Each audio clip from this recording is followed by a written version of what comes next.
Universal Studios Hollywood is introducing the California Neighbor Pass. For the neighborly price of just $119 online, you get over 200 days in the park. So swing by and share some laughs with your neighbors, like the Minions. Or Homer Simpson. Go nuts. Even go on an adventure with Harry Potter. Stay close and follow me. Visit UniversalStudiosHollywood.com to get over 200 days of thrills, laughter, and wonder with the new California Neighbor Pass for $119 online. Pass valid for 9 months from selected first visit date. Blackout dates and restrictions apply. Blog Talk Radio.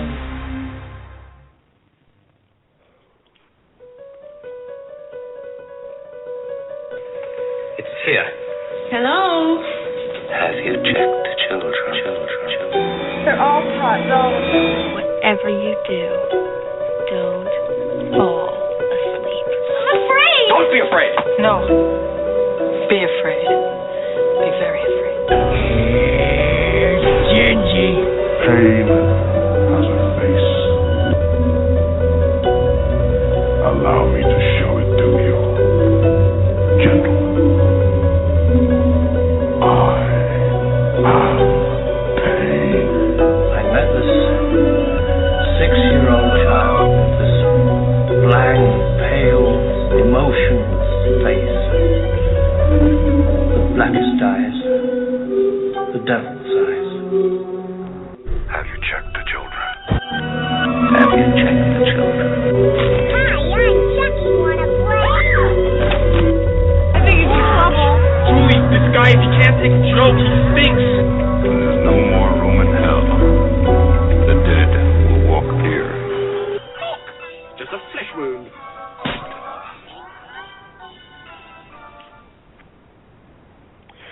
Hello, Flesh Wound Radio freaks, and welcome to a brand new episode of Horror Society Presents Flesh Wound Radio. I am joined by Todd Loya. Todd, how's it going, man? It's going well tonight. How about yourself? I'm doing pretty well.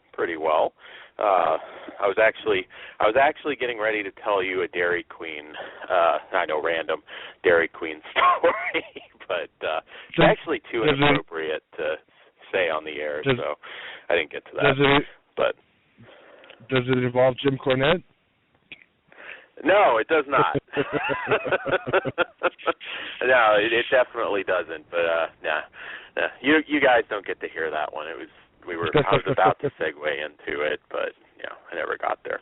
But anyways,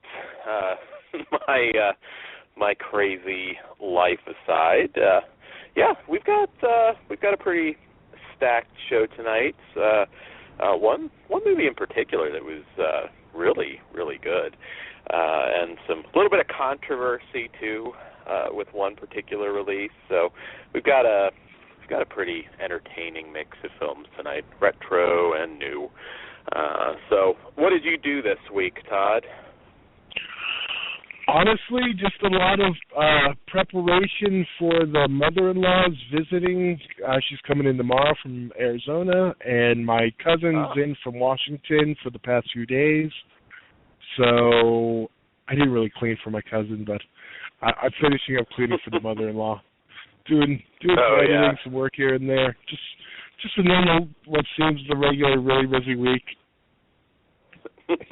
Yeah, I've still been cleaning away, trying to keep the house perfect for when realtors come in. But I'm getting kind of tired of all that. I hope we sell soon, but we'll see. I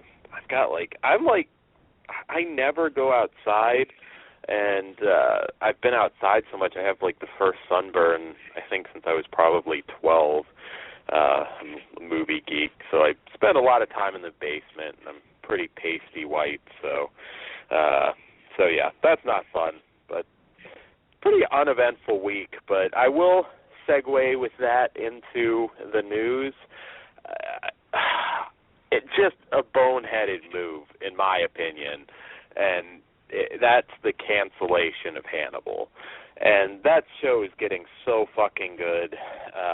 The next episode with all the people he's maimed over the last couple seasons kind of converging to go after him.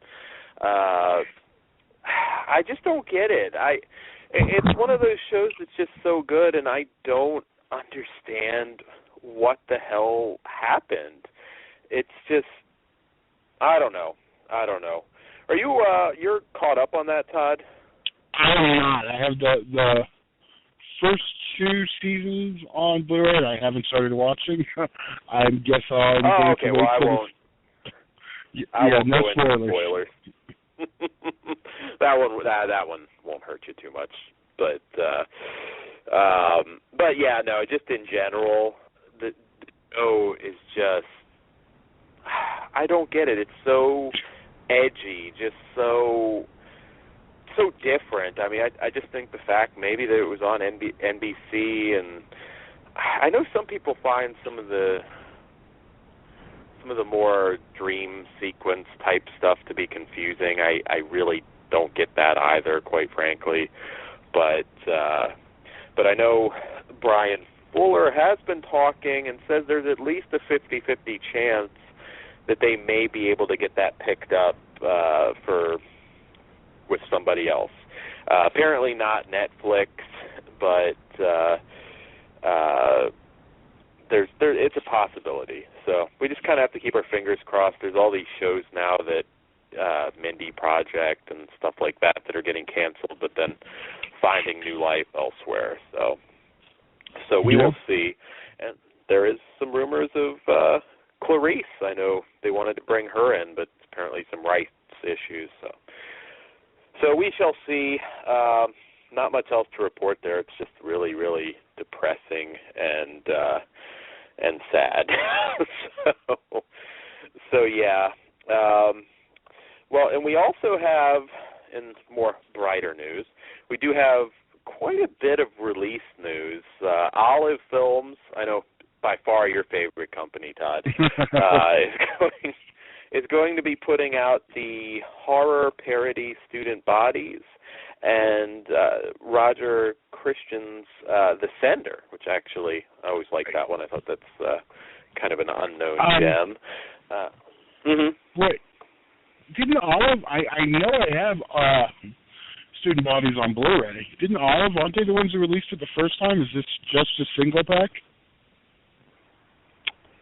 I don't think they did, Todd, but I could be wrong.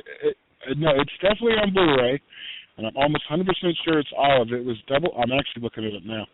It was a double feature with, it's another, I want to say it's another horror comedy. Well, I should say Blu-ray. It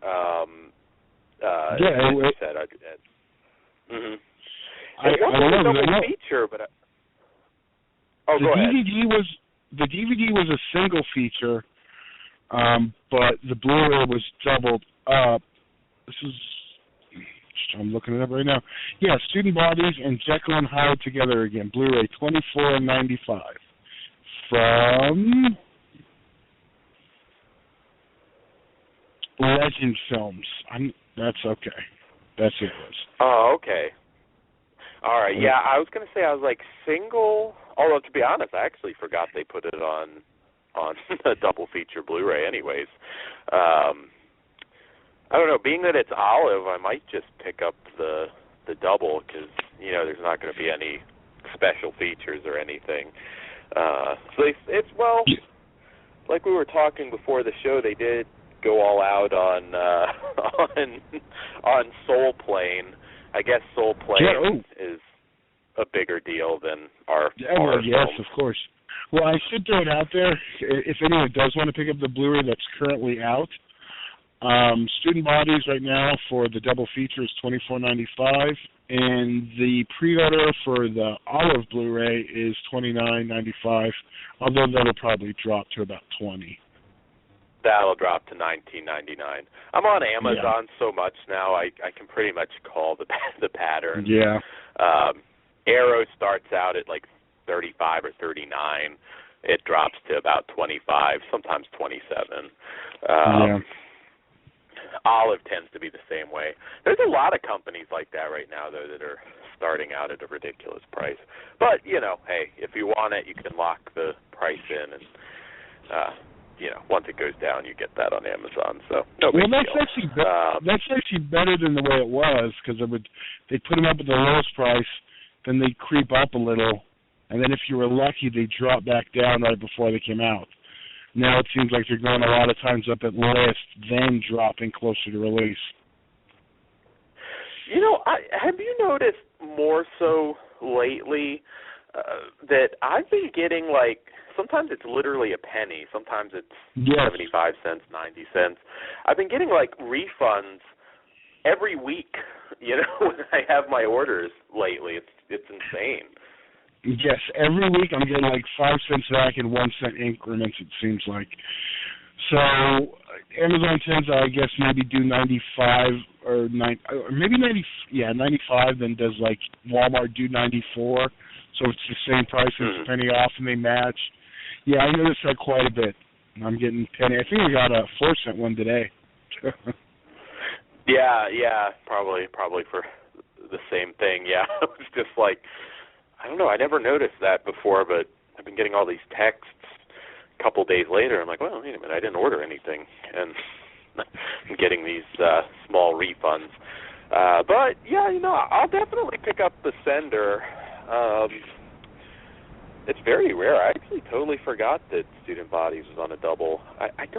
I'll have to double check. I don't think I ever picked it up. I was just wanted to check your collection, make sure you do. Because I have the DVD from the same company. I don't know if Legend has something to do with Olive, because I could have swore I remember the DVD came from Olive, but the Blu-ray said Legend. I'm going to do some research. Yeah, it's kind of odd for them to put it out as a single release with no special features, with that one still in print. I mean, yeah, that looks good. The other one's probably out of print. It's just still easily available. Yeah, that's true. It probably is. But yes, the Sender. If you haven't seen it, I haven't watched it in a while, but I was always fond of that one. So that one is probably worth picking up. Other news. We don't normally talk too much about action figures or merchandise, but I'm a pretty huge Hellraiser fan, so this one caught my eye. And the Funko Pop vinyl figures that you've all certainly seen at FYE and various retailers are going to be putting out Hellraiser and Nosferatu figure that are both going to arrive in August.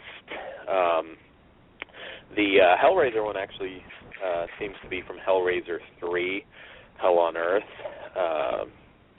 Not quite sure why they picked that particular movie for, I think, the first one. I don't really collect those, so I'm not totally sure what they put out, but they look pretty cool. Actually, the Nosferatu one looks pretty neat. So if you happen to still have an FYE, I know you can get them there. I think Toys R Us has them, although they tend not to get the horror stuff. So check those out in August.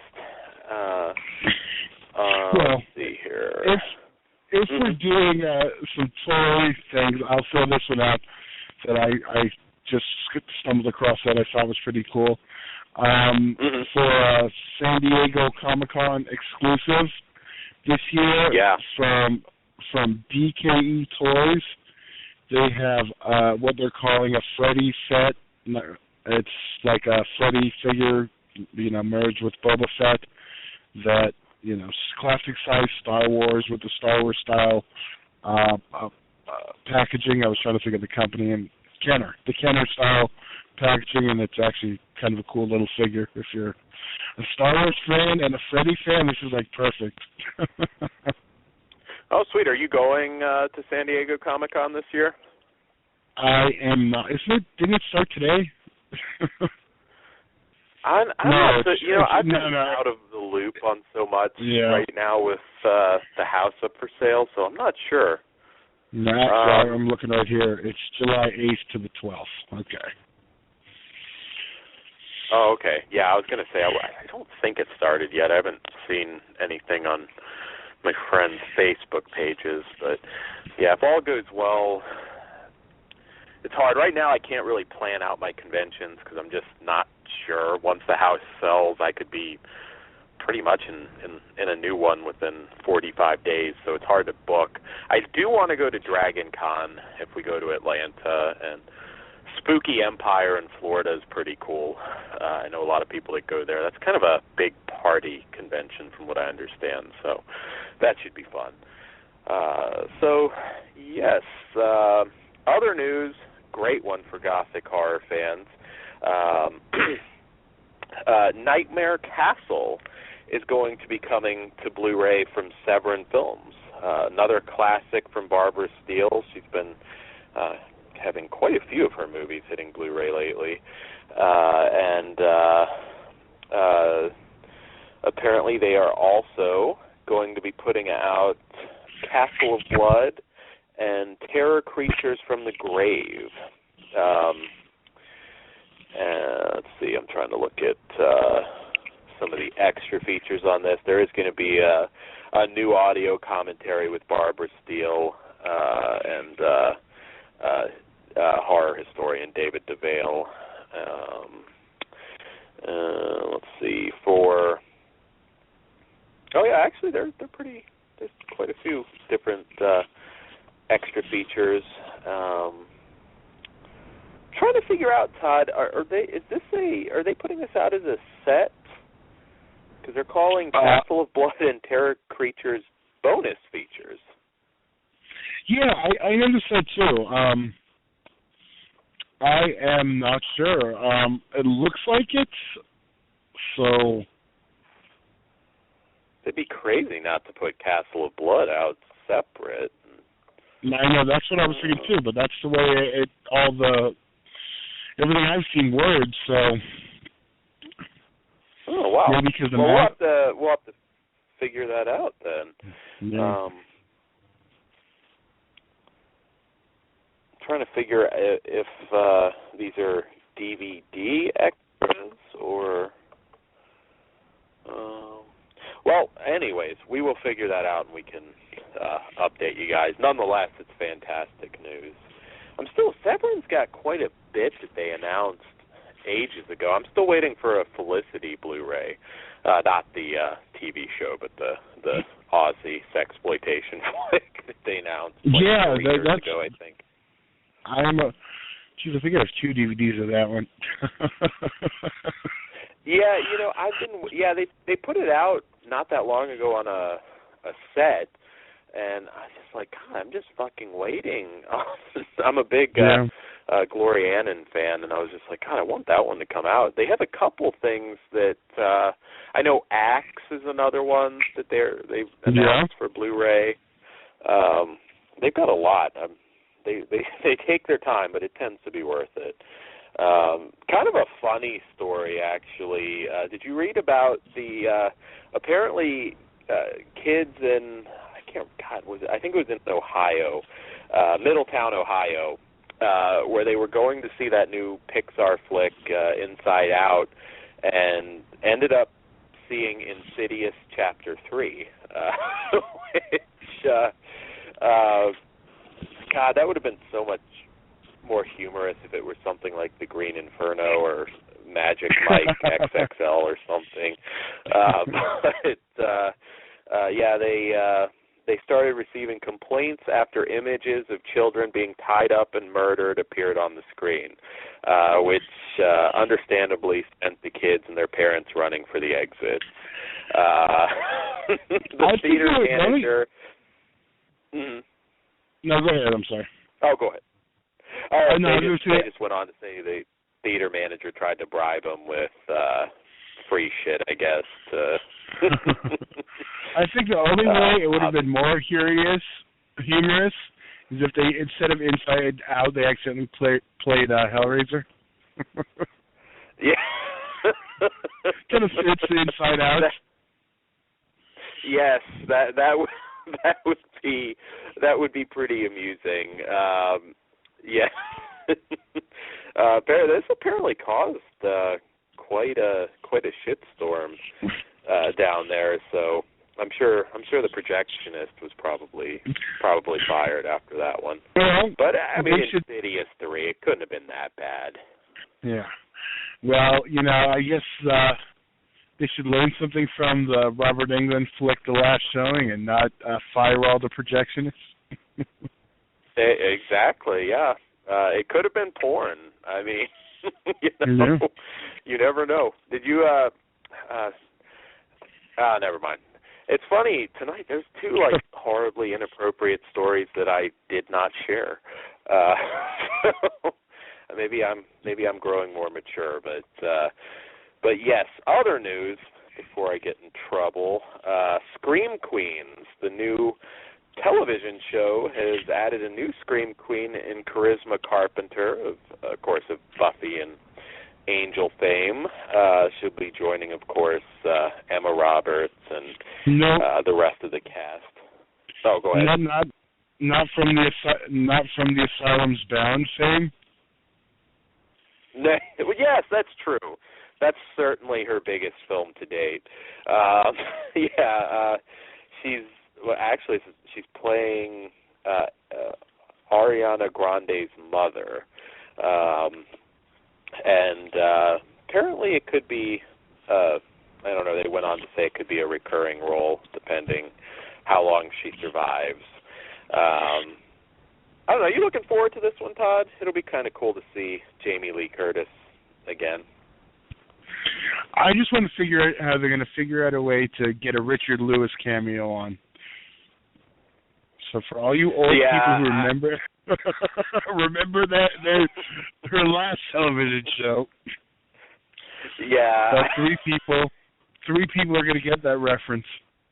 Yeah, not very many. I had to think about it a second myself. But,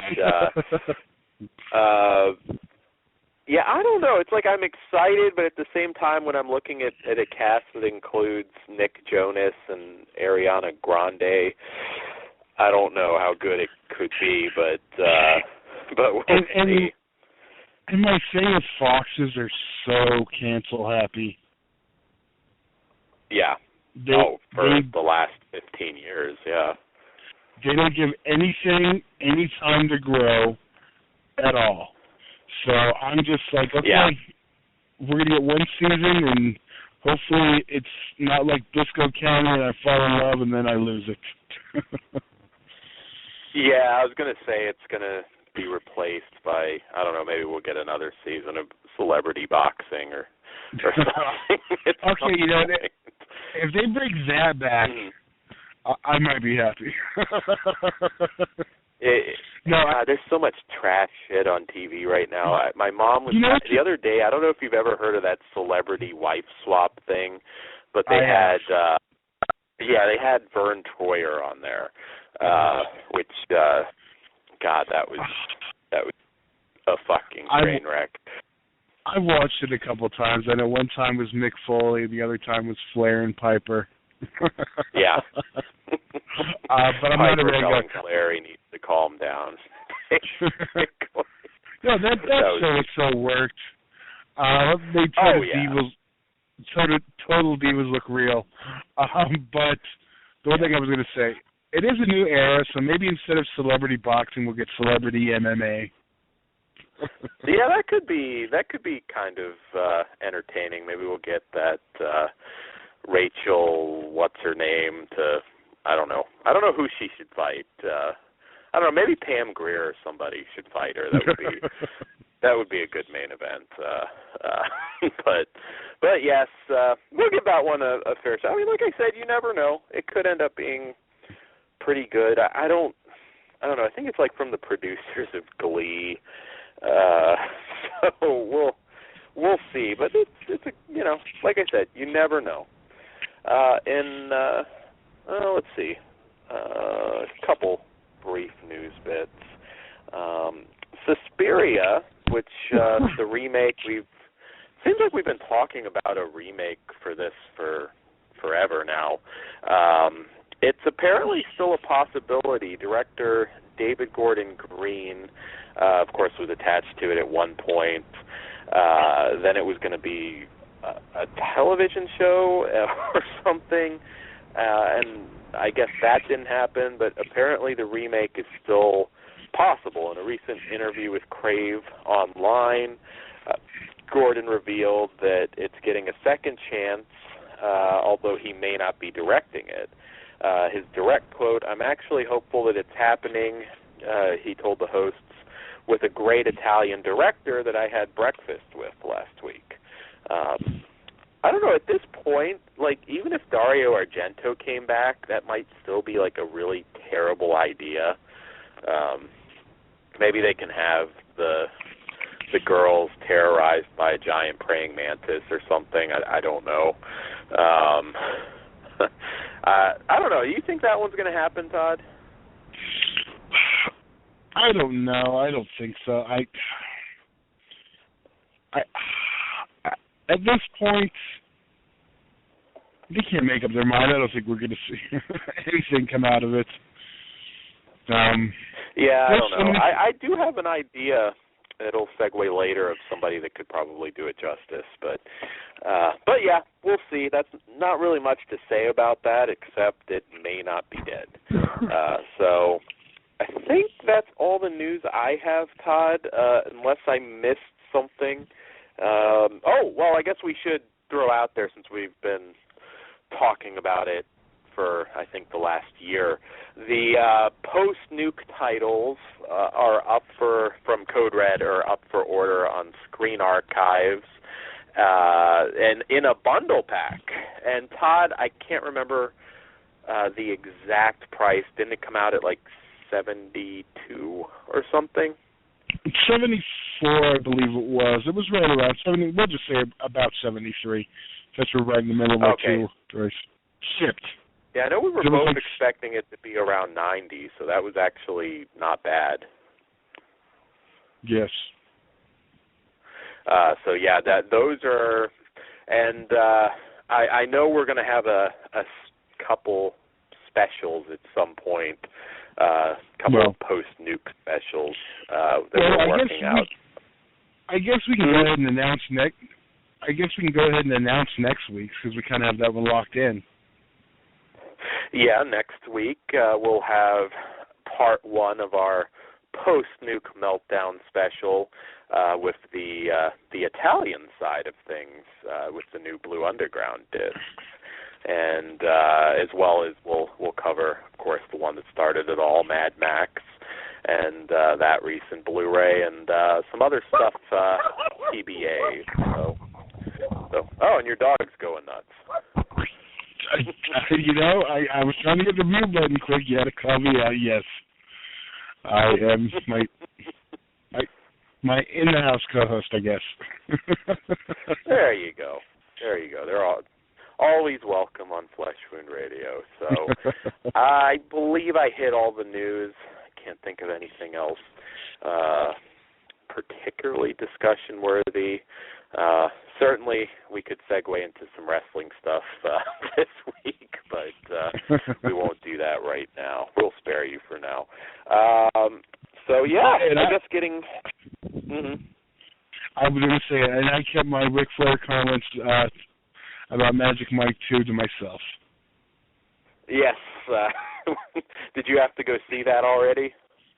Is it out? I don't even know. I don't know.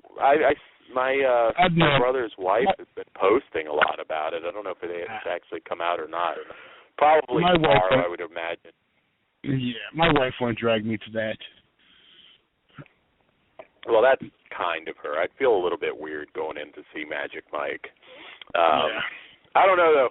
You know, if Ric Flair is in it, Todd, you probably are going to have to see it on Blu-ray.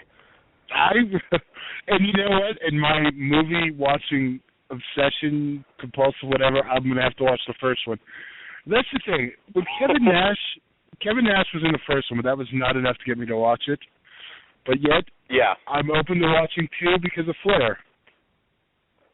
I was going to say they need, I don't know what the hell Ric Flair would be playing in that.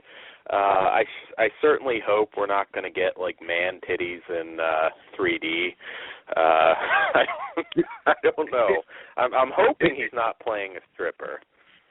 It looked like he was wearing the outfit. I'm just saying the picture Joe Madaliano or whatever posted. Is it really in 3D? I don't know. Oh no, I don't know. I was like, I hate to be the seat cleaner. Maybe it is. I don't know. Or maybe I'm thinking somebody made a joke or something. It'd be pretty. I don't know. I don't see a whole bunch of chicks in the audience with 3D glasses for that. Although, I'd hate to be the seat cleaner. I was gonna say you could probably wring the fucking seats out at that point. But and all because of Flair. You know, they all want to ride Space Mountain. Yep. They'll save that for 3. They're gonna pull the Friday the 13th Jaws gimmick, Magic Mike 3D.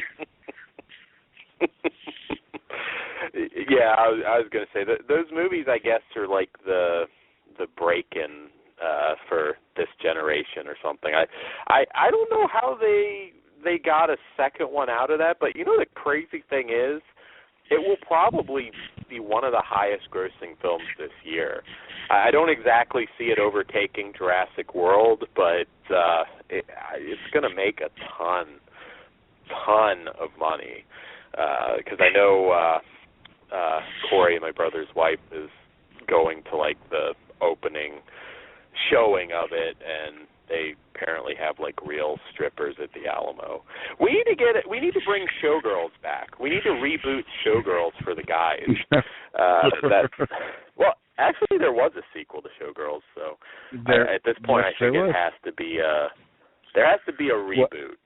I don't know who would put in Showgirls. That's what I was just going to ask. And you got to grab a fallen teen star to make it the circle complete. I don't know. I think Miley Hillary Cyrus. Duff. There you go. See? She went into horror mode. That's the thing with these Disney girls. It's like 18, and then it's like they're like, I don't know, like blowing somebody on camera. It's really weird. But see, that's just got to go into hoe mode. But see, you don't want them already whored up. You got to get one, because she was just Jessie Spano on Saved by the Bell. You got to get one before they do the transformation. So you got to still have a clean cut one for the shock. Yeah, I was going to say, come see wholesome girls' titties, and the movie will gross like $1 billion worldwide.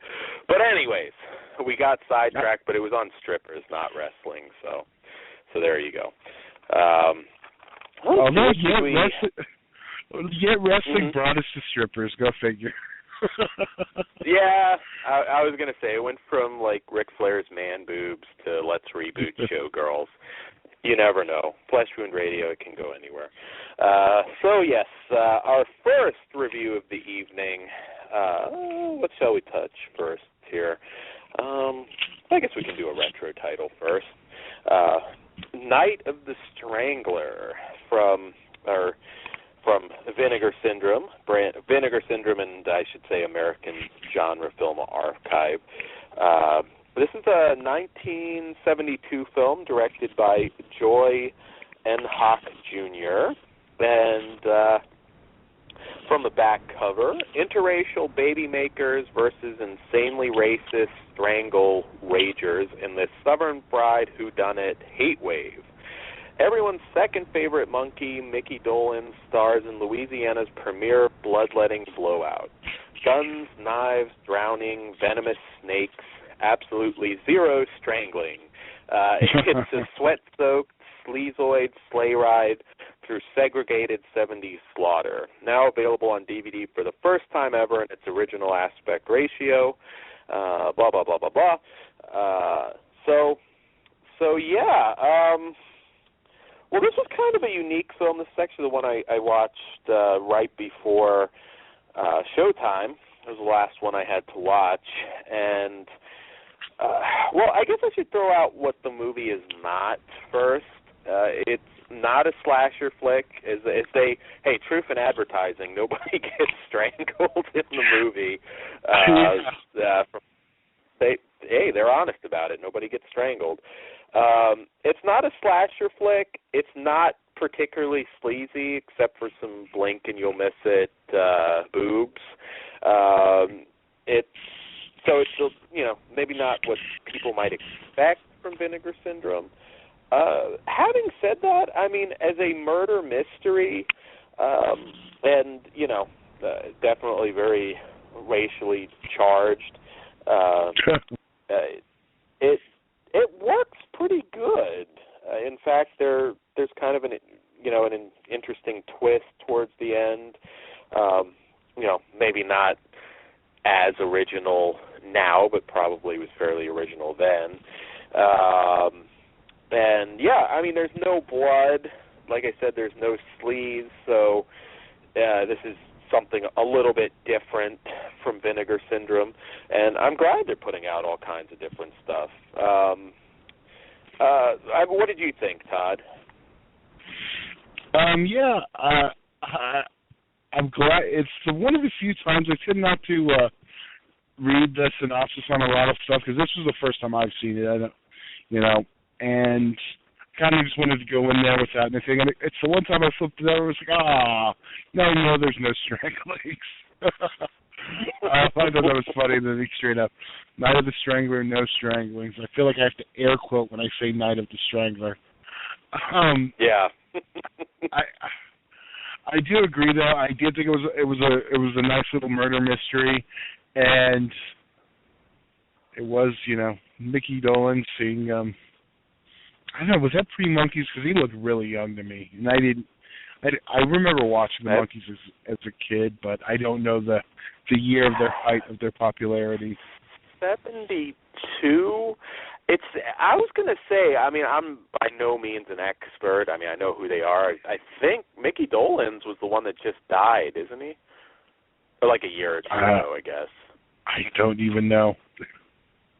I believe he's the one, because at Chiller, he used to always go to Chiller, and I think he's the one that got like shit-faced at the party one year and was like trying to grab the microphone and sing. I believe, whichever the one was that just died in the last couple of years. I apologize if Mickey Dolenz is alive. I don't think he is, though. It would make sense that this would be before, but huh? I'm fact-checking on this one. We want to see the wrong Monkeys dead. Oh, Mickey Dolenz is alive? No. I'm checking right now. I don't want to. Oh, okay. Accidentally kill off a monkey. I was going to say that would be very rude of us. It would certainly make sense that this would be before, but then again, it's got to be pretty close. I mean, yeah, they had to be late 60s, early 70s. Yeah, I'm looking, because this was 70, wait, what year was this film? Oh, jeez. 72. I'm all over it. I don't even, let's see it on his IMDb. Shocker. A Night of the Strangler Advance. 72.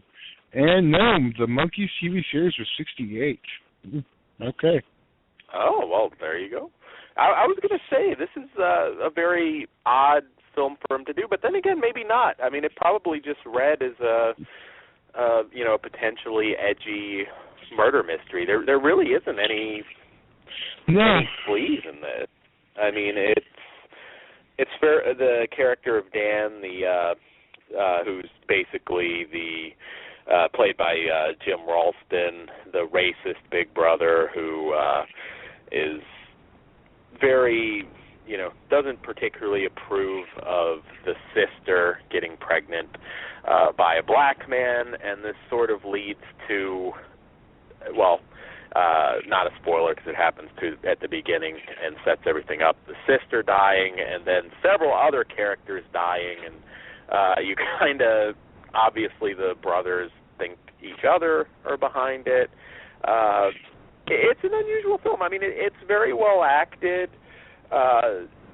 Really no complaints about it. It's not necessarily unintentionally funny or anything. It's actually just a decent movie. there's some cool moments here and there. If you're a fan of Mickey Dolenz, it is a little bit surreal seeing him in something like this. I can only imagine people who got to see it post-Monkeys and what they might have thought. But at the end of the day, like I said, you got to know what you're getting, and this is a sort of dramatic murder mystery, and surprisingly not bad. Do you have to pick this up? Definitely not if you're tending to look more for the erotic output from Vinegar Syndrome, and certainly not if you're looking for a slasher flick. There is a body count, but it's a bloodless film, so I don't see anybody necessarily getting anything from that. As far as extras go, there aren't any. I'm not quite sure what they could have gotten from this. But I did not. Mm-hmm. I did not find a death date for Mickey Dolenz or any monkey, by the way. So I don't know. Unless IMDb is just not listing them, they haven't updated. But yeah, I should have thrown that out there. So maybe he is. I don't know. I cannot confirm. I'm pretty sure he's dead, but if not, I'm sorry. That is struggling too. Maybe he'll call in and correct us. Who knows?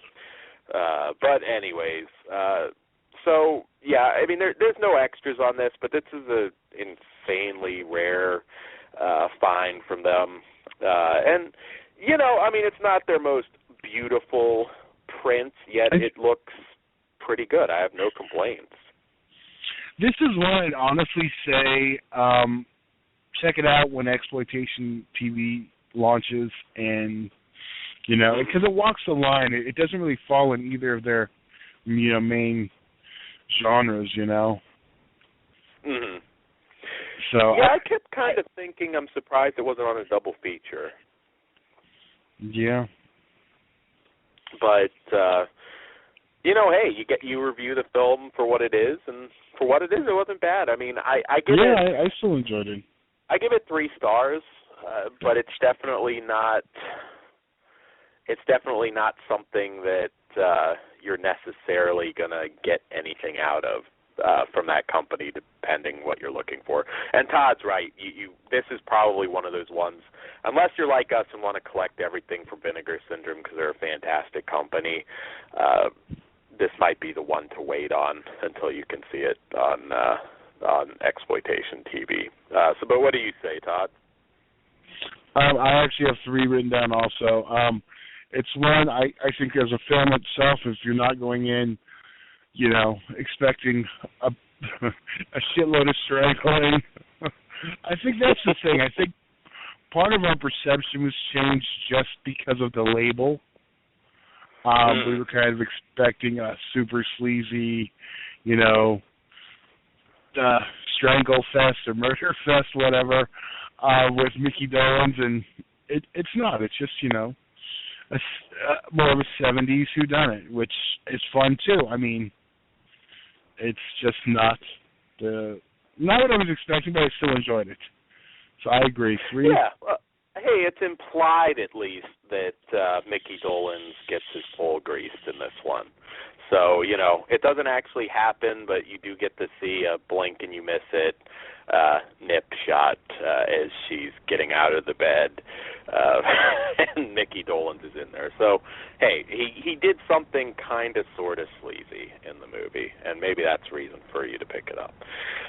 But anyways, moving on to our next Vinegar Syndrome film, which, yeah, I guess we can. What do you think, Todd? Do the Vinegar Syndrome stuff first? Yes, might as well pair. Just yeah, while we're on a roll, and yes. That is the.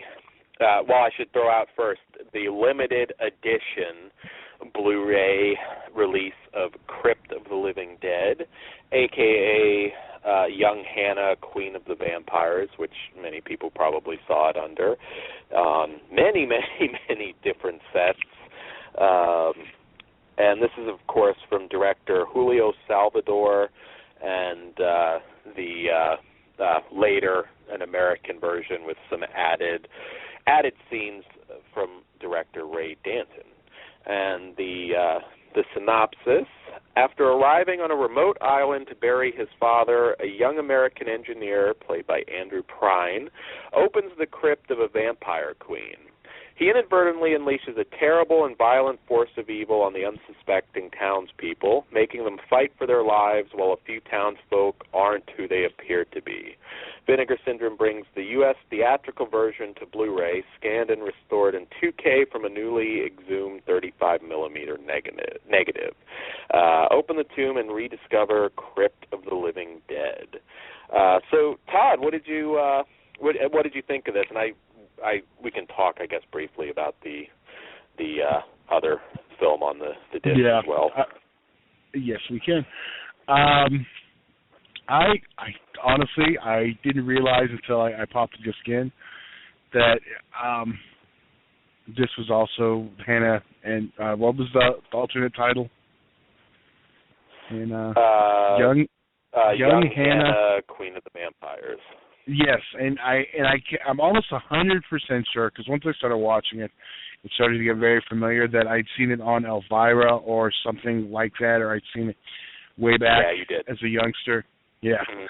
And so once I saw it, I was like, okay, I remember this. I'm not a huge fan of this one, actually. While I enjoy it, it's one I'm not going to have in heavy rotation. I think I'm not a huge. See, I can't even say that. I tend to prefer the British counterparts to stuff like this. You know, I honestly, I don't know. It didn't hold up the best for me. I don't know. I'm being honest on this one, and that's, you know, it doesn't happen too often. I don't know how you feel. Do we find our disagreement finally? Maybe somewhat. I did enjoy watching it again. It had been a while. It's actually funny, Vinegar Syndrome this week. It's another film that is very, you know, just not very sleazy. There's not a whole lot of, you know, nudity or lesbianism popular in vampire flicks of this era. It does make up for that, though. There's a good bit of gore in this one. For a vampire film of the time, there's some decapitation, some impalings. The finale in particular is pretty lively and fast-moving, so it's a little different from the typical gothic horror flick, which some people may like, some maybe not. Definitely one of the bloodier gothic horrors for sure.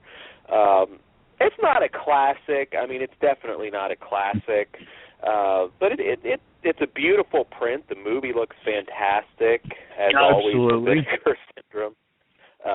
It's a stellar release.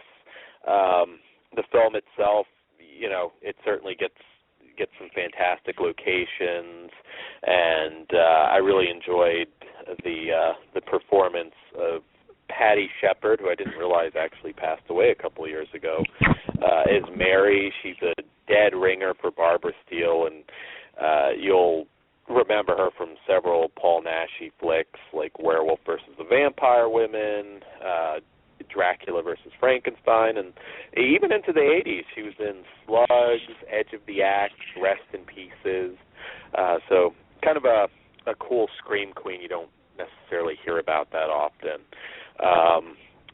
So yeah, I mean, it definitely has the cast. I think Mark Damon, who we talked about on a show not too long ago, I think was a great actor that time. Andrew Prine, of course, is always fantastic. I thought it was pretty entertaining. It's a little bit different than a lot of films from this time.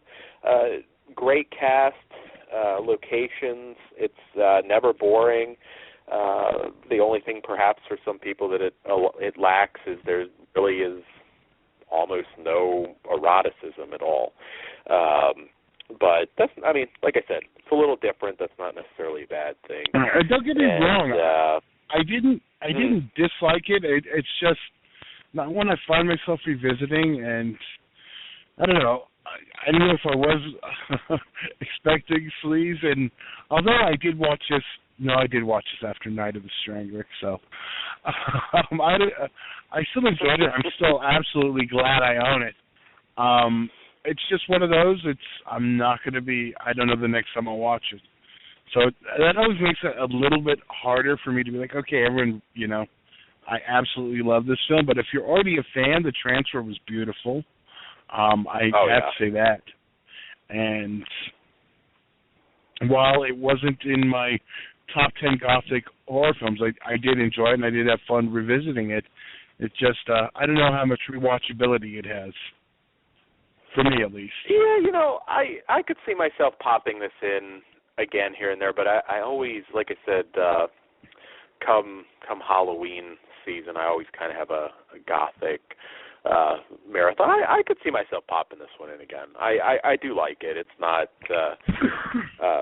not the best example of the genre, but there's nothing particularly bad about it to complain about. I mean, it's pretty well made. And like I said, you don't get the sleaze, so I don't know, Todd. We'll have to, after this, maybe watch Long Gene Silver and have some stump fucking action because Vinegar Syndrome still brings the sleaze, guys. Or not, she was at a Cinema Wasteland not too long ago. I think Terenzi was there too. That's one convention.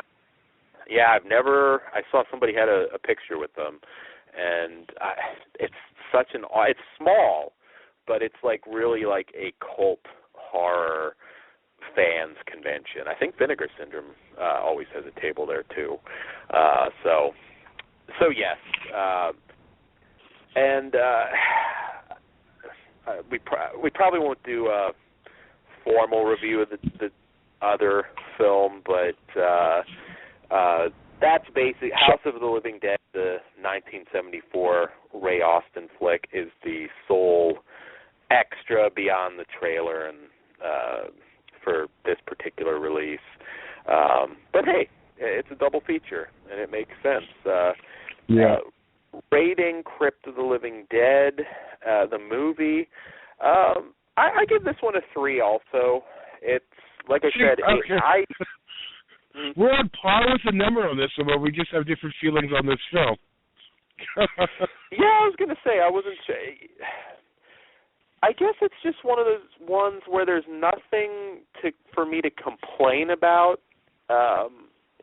So, I don't know. I mean, that's above average for me, and I would definitely watch it again at some point. And I agree it's above average. It's just, I think for me, it's just I know it's not for me. It's not one I'm going to get a lot out of. I mean, not a lot of rewatchability. Whereas House of the Living Dead, I'm the same way. I mean, I'd rate that one just a little lower. I think that one's just average. You know? I mean, we're not really going to talk about that one. I mean, I don't know if you want to talk about that one. I figure for time restraints, probably not, but it's definitely, it is, I would say, a weaker film, but it's close. It's a good double feature. It makes sense. Yeah, I agree with that, but, Crypt of the Living Dead is definitely the meat and potatoes of this. I mean, it is the main feature. Yeah. It does make, though, House does make for a good double. I don't know, so someone out there could be buying that for this, and this set is still available. We should throw that out, the limited edition. But if you do miss it, Vinegar Syndrome tends to put out a DVD only of these limited ones in general release a little bit down the line. Yeah. And we did not mention this is a Blu-ray DVD combo like all of Vinegar Syndrome's Blu-ray. Oh, yes, that's true. Yeah, we should throw that out there. And the limited edition Blu-rays from Vinegar Syndrome, they do jump up pretty high. I want to say Runaway Nightmare is their most expensive one that's out of print now. That's going damn high, isn't it, Todd? I want to say that Pretty Peaches, I think, is starting to go up high too. Yeah, I'm up on all those. I have. Yeah, I do too. So if it limited from Vinegar Syndrome, you definitely want to get it because they don't last terribly long. So they last a little longer than the Twilight Time stuff, at least. Yeah, that's true. That's true. I did finally, because I'm not a huge fan of it, but I did finally order Spontaneous Combustion with the post-nuke stuff. So we're gonna have to sneak in. We're gonna have to sneak in, like maybe Shockman one of these weeks. Maybe not during a post-nuke, but I have not seen that movie forever. I don't know why we didn't.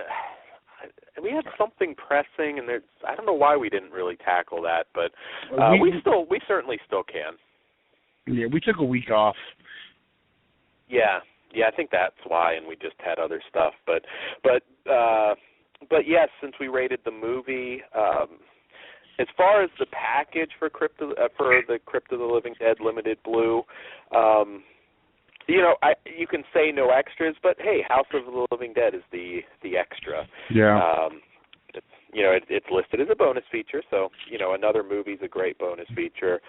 And Crypt of the Living Dead looks fantastic. Whatever you think of the movie, I mean, Vinegar Syndrome in terms of quality has been dead on right now, and some of the movies they're putting out, I mean, that's a challenge. I mean, there's some obscure stuff, and they have not disappointed on Blu-ray. I definitely give this one a 4 in terms of the extra features, in terms of the presentation and the look of the film and the extra features. I'd agree. I'd give them the extra to a 4 for the extra season. Because you have a whole extra feature film. I was happy. The presentation top notch. I have no complaints. Like most Vinegar Syndrome products. I mean, my only complaint I would ever give them is some of the titles are DVD only, and that's just me being picky. I can honestly say I don't think I need a Blu-ray of Night of the Strangler. But if that was an option, I would have definitely got it instead. Yeah, it's so. We were talking before the show how hard it's getting to keep up, even for hardcore collectors like us. But Vinegar Syndrome is one of those companies that I think is really worth supporting. And you may not always like the films. There's a lot of really obscure stuff, but they just do a fantastic job. And like I said, there's Something Weird was always one of my favorites, and they're becoming the new Something Weird, only better. I think they do the one thing. They do the one thing other companies should follow suit. They make it so easy to keep up with the product with that monthly package, and you don't have to pay for it right away. If you're pre-ordering it, you get an email as soon as it's ready. Then you pay them and they ship it. It is the easiest thing ever. Wouldn't that be nice for Scream Factory? Yeah, I mean, and I wish other companies would follow suit, because sometimes people, I got to pay now and then I won't get it for like 2 months. But as soon as every month, as soon as the monthly package goes up, they time it up perfectly, because you'll get your notice for the monthly package you had pre-ordered the month before. Okay, the monthly package is ready. Okay, I should start it this way. When you order your monthly package, your only option is to pay later. So you order your monthly package, and then once it's ready, you'll get an email to pay, by PayPal, whatever. You pay for your monthly package. It'll ship out like within a day, and the same day you pay for that monthly package, they always make sure the same day they ship out the notifications for the monthly package. Like, say, I got my June one. They have the July one up for pre-order, so you'll get one. You could just pre-order the next month, and you keep that cycle going every month, and you get them. It's so smart of them. I mean, ever since they've done it, I know a lot of companies get stuff about being collector friendly, but honestly, with them, it is so easy.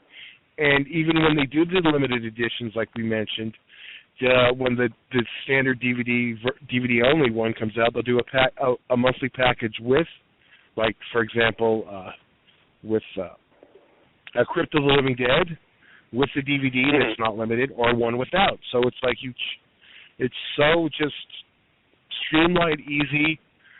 The only difference between them and, say, other companies is they release all their product one day a month versus other ones. Yeah. I know it's they so skipped a easy. month at one point, but they put out a lot. I mean, you can't Synapse or Severin, it's probably tougher, but I do love the bundle options. Like I said, I was ready to pay almost $100 for those post nukes, and it was nice to get it just a little bit cheaper. And honestly, my biggest gripe, I love Severin as a company, my biggest gripe with them is they announce whatever their because they'll do a monthly or whatever their deal when they put a bunch out, they'll put a bundle out, some kind of special poster, this or that. But they wait until it's already out, so they'll announce it either the day it comes out or the day after, so that's a pain. And they take forever to ship. So there's So I honestly, other companies who follow suit with Vinegar Syndrome, they make it so easy. And I get, Synapse, they are, they aren't like, they don't do a monthly product, so that's a little different. But the companies that do, Scream should really follow suit. I mean, if they want to be the collector's company, but. Well, and if you, Scream is the one that really makes sense. I would love to see them do a monthly package. I mean, I don't know. When you have the spin-off companies, like Impulse or what have you. I mean, they could do some different sort of options, sort of entice people to buy more. But yes. Well, I guess we can do our musical break for the evening. Todd was kind enough to pick a longer song, so we can get snacks. So, Todd, what do you have for us this evening? Tonight we have I guess it's kind of a RIP song for the just recently passed James Horner. So we thought we'd throw one of his scores on. So we're throwing something on from Wolfen tonight. I figured it was appropriate. Yeah, something earlier on in his catalog. So,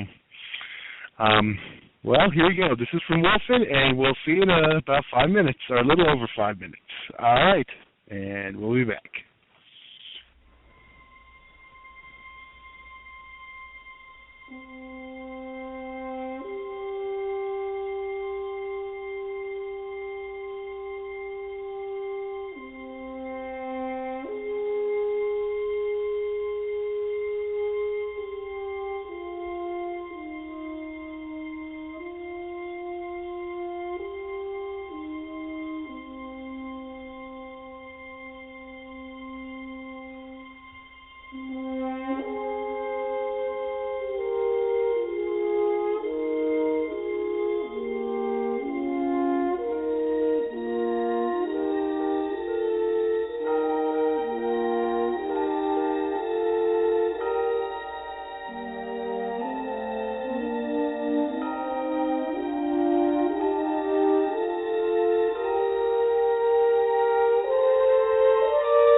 Todd? Oh, I think I was premature there. We are back now, correct, Todd? Yes, I just laid on mute. Premature intro. That's okay. It happens sometimes, ladies. But anyways, we are back. And, you know, Todd, I actually have not picked up the Wolfman Blu-ray yet. Have you? I have. I haven't actually watched it yet, but I did pick it up. Okay, yeah, I still have to pick that one up. That's one of those movies. I mean, it's actually a pretty good horror flick, but I've never loved it as much as some people do. I am actually the same way with that one. But a great score, certainly, and yes, definitely rest in peace, James Horner. I also realized during our break, and it wasn't Hot Pockets this time, it was actually Slim Jims, kind of an homage. I still think they need to get Mandow to do to pick up for the Slim Jims commercials. But I'm sorry. I want Jay Lethal. Yeah. Yes. Hey, you heard some of the rumors. They might be interested in him right now at WWE. Yes. Well, I did forget a news bit that I wanted to throw out there because I thought this was particularly cool. Echo Bridge. We kind of stopped. Echo Bridge was kind of on a roll for a while as far as some of their sets go. There were, you got a lot of the same recycled crap, but every once in a while you would get that gem out of absolute nowhere. And they actually did it for the first time in a while with this new set. You can pick it up in the $5 bin at your local Walmart. I just saw it there this last week, and it's the Terminator collection. Some of their recent Wait. are, Don't get them sued. It's the Terminators with an S set. Terminators. Oh yeah, you're actually right. I didn't even realize this. It's the Termination collection. Oh, I thought it was Terminators with an S. It's the same font and everything. I thought they just added an S. Yeah. You're right. It's the Termination set.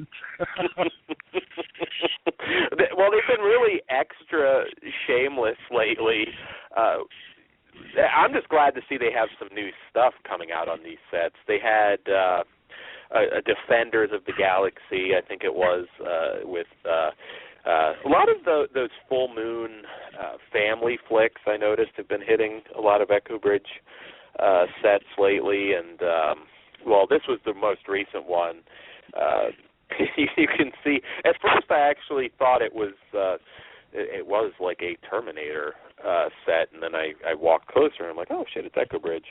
I've probably seen all the movies, so I flip over the back cover, and I noticed Shadow Chaser, more well-known as Project Shadow Chaser, a 1992 sci-fi action flick that spawned a trilogy.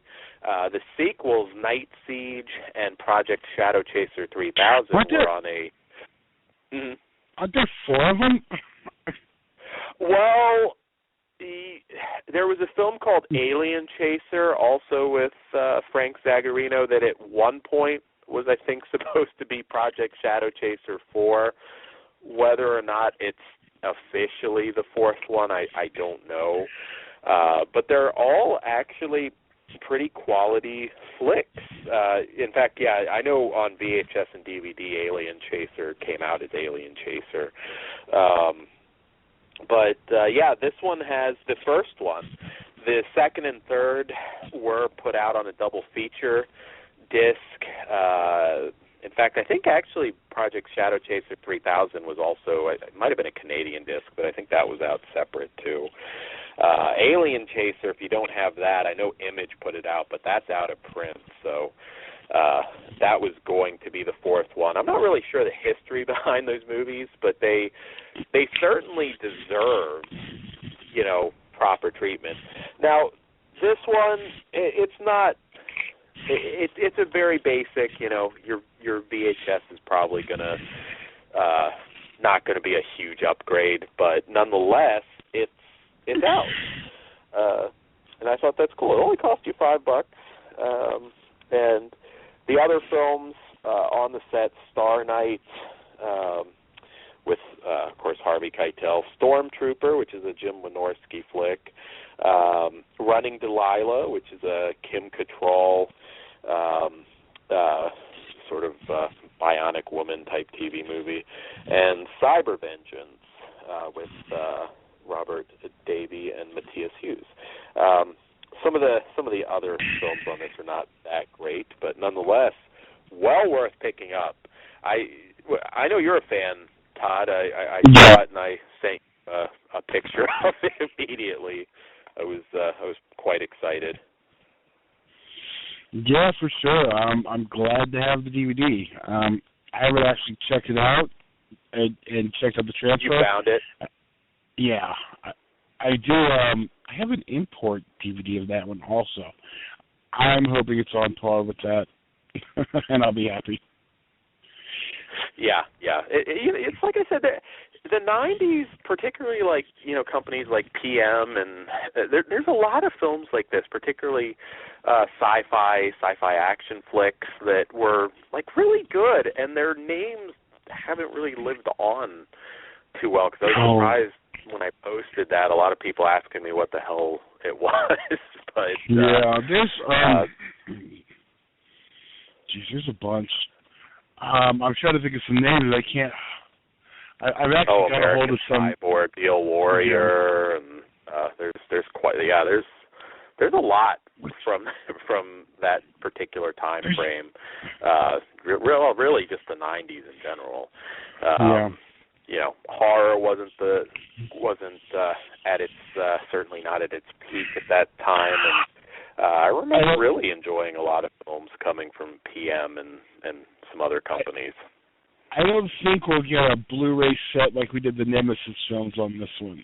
Or I should say overseas. I should keep that clear.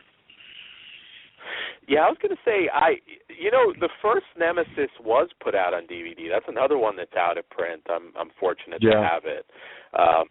The first one and the fourth one, which at that point I think they made on pocket change. Those are great films as well. The Blu-ray set is... I feel like there's a... Oh, go ahead. No, I was going to say the Blu-ray set is region-free on those, if anyone's a fan. They are, for the Nemesis films? Yes. You're going to have to send me a link then, because I did not realize that. But, we'll take care of our personal collection business later. Yes. If I go silent, it's probably because I'm ordering it during the show. Controversy. I guess we can. I guess we can just do some of the retro ones. Finish all those. Yeah. Well, we'll do that. Then your solo, and then we'll go retro solo and nice one. Yeah, absolutely. I don't think we have a retro solo. I'm sorry. We'll do the retro, then the solo, and then we'll finish with... That works.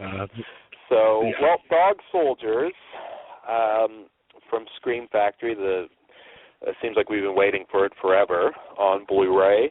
I think most of you probably know, but in case you don't, just a synopsis.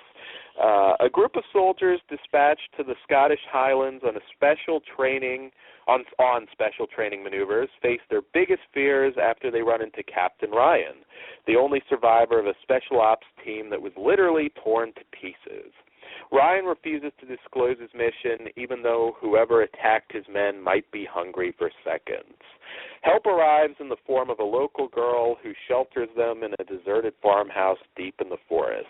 But when they realize they are surrounded by a pack of bloodlusting werewolves, it's apparent their nightmare has just begun. From director Neil Marshall, director of The Descent, Doomsday, Centurion, and Game of Thrones, terrifying thriller. I don't know, Todd, do we want to tackle the movie first, then the package? I guess we can do it that way. I mean, there's... Yeah, we'll do the movie itself, and then we'll kind of talk about what the big deal is about the transfer, and then we'll move on to the extra. Or do you want to save the controversy for that? Okay, we'll be a little more brief on this particular movie review because I don't think there's going to be any surprises here from either of us. But Todd, what do you think of the movie itself? I've always been a fan of this one. This one, for me, this one's interesting how stars go hand in hand because they were kind of really announced at the same time and kind of just bringing the werewolf back at the same time. Totally different movies. Totally both awesome movies in their own different take on the werewolf. But this one in particular, it has that, Night of the Living Dead, or as they mentioned in the Exorcist, they're Evil Dead.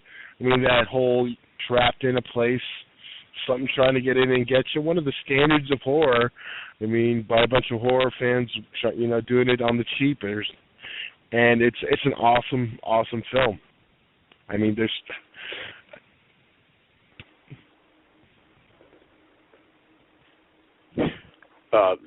Hello? Yeah, I'm here. Oh, I thought you might have cut out there. No, I mean, I remember picking this up because werewolf films were really have always been sparse until, the last 5 years or so. We've certainly had quite a few direct-to-DVD ones of various quality, usually bad, although we've had some gems recently, like Where, which was, I thought, pretty excellent. Big Bad Wolf was a fun one. But when this came out in 2002, I remember picking it up at my local Blockbuster thinking, oh, that's cool. A werewolf movie. That's, we haven't seen a whole lot of that since American Werewolf in London and The Howling and, Wolfen. It's just not a genre that spawned countless films. And I remember picking it up at I believe it was Blockbuster, and no real expectations, and popping it in and thinking, holy shit, this is fantastic. I mean, not only a werewolf film, but a great sort of military bonding type flick. The actors were fantastic. I think Sean Pertwee is, I think, probably one of the most underrated actors, period, working today. And Liam Cunningham, of course, is recently, who plays the villain in this one, has just recently gone on to pretty big fame with Game of Thrones. Stellar acting. It's scary. It's gory. It had the dark comedy moments, some dialogue that obviously, came straight from film fans. For me, this movie's perfect. In short, it's a 5 for me, without a doubt. The movie. If you haven't seen it, pick it up. The question is, which one do you pick up? Todd, anything else to say about the movie? No, you covered it, and I agree. It's definitely a 5. I still hope something happens. We'll have to, I guess, still wait and see. Definitely a 5, and we're sorry we didn't get too in depth on it, but again, we figure most people are aware of this. Just see it, simply said. So now the extras, which is where the extras in the presentation, which are causing a lot of controversy. Todd, is this fair? Maybe you can explain to people what the controversy is in case they're not aware. Okay, well, first of all, I have to ask you, because I'll be honest, I didn't have a problem with the transfer. Sure. What about yourself? Going by memory, because there were some people saying that the other Dog Soldiers Blu-ray, which a lot of people crapped on that one and preferred the DVD, I want to say this one was definitely better, but I can't say I still had the other Blu-ray because I kind of hawked it when this was, of course, announced. Right. I don't know if you saw the DVD or you hawked that when you got the Bluray. I never jumped on the Okay. Yeah, I didn't have a problem with the transfer, and honestly, before we get into why the transfer looks the way it does, okay, we're both diehard collectors, and both of us were, okay, don't have a problem with the transfer. Glad it's out on a good-looking Blu-ray, because I don't think it looks bad. I mean, although this could be kind of funny coming from me, because I'm the one who wants Halloween perfect the way I remember it, but that's... Yeah.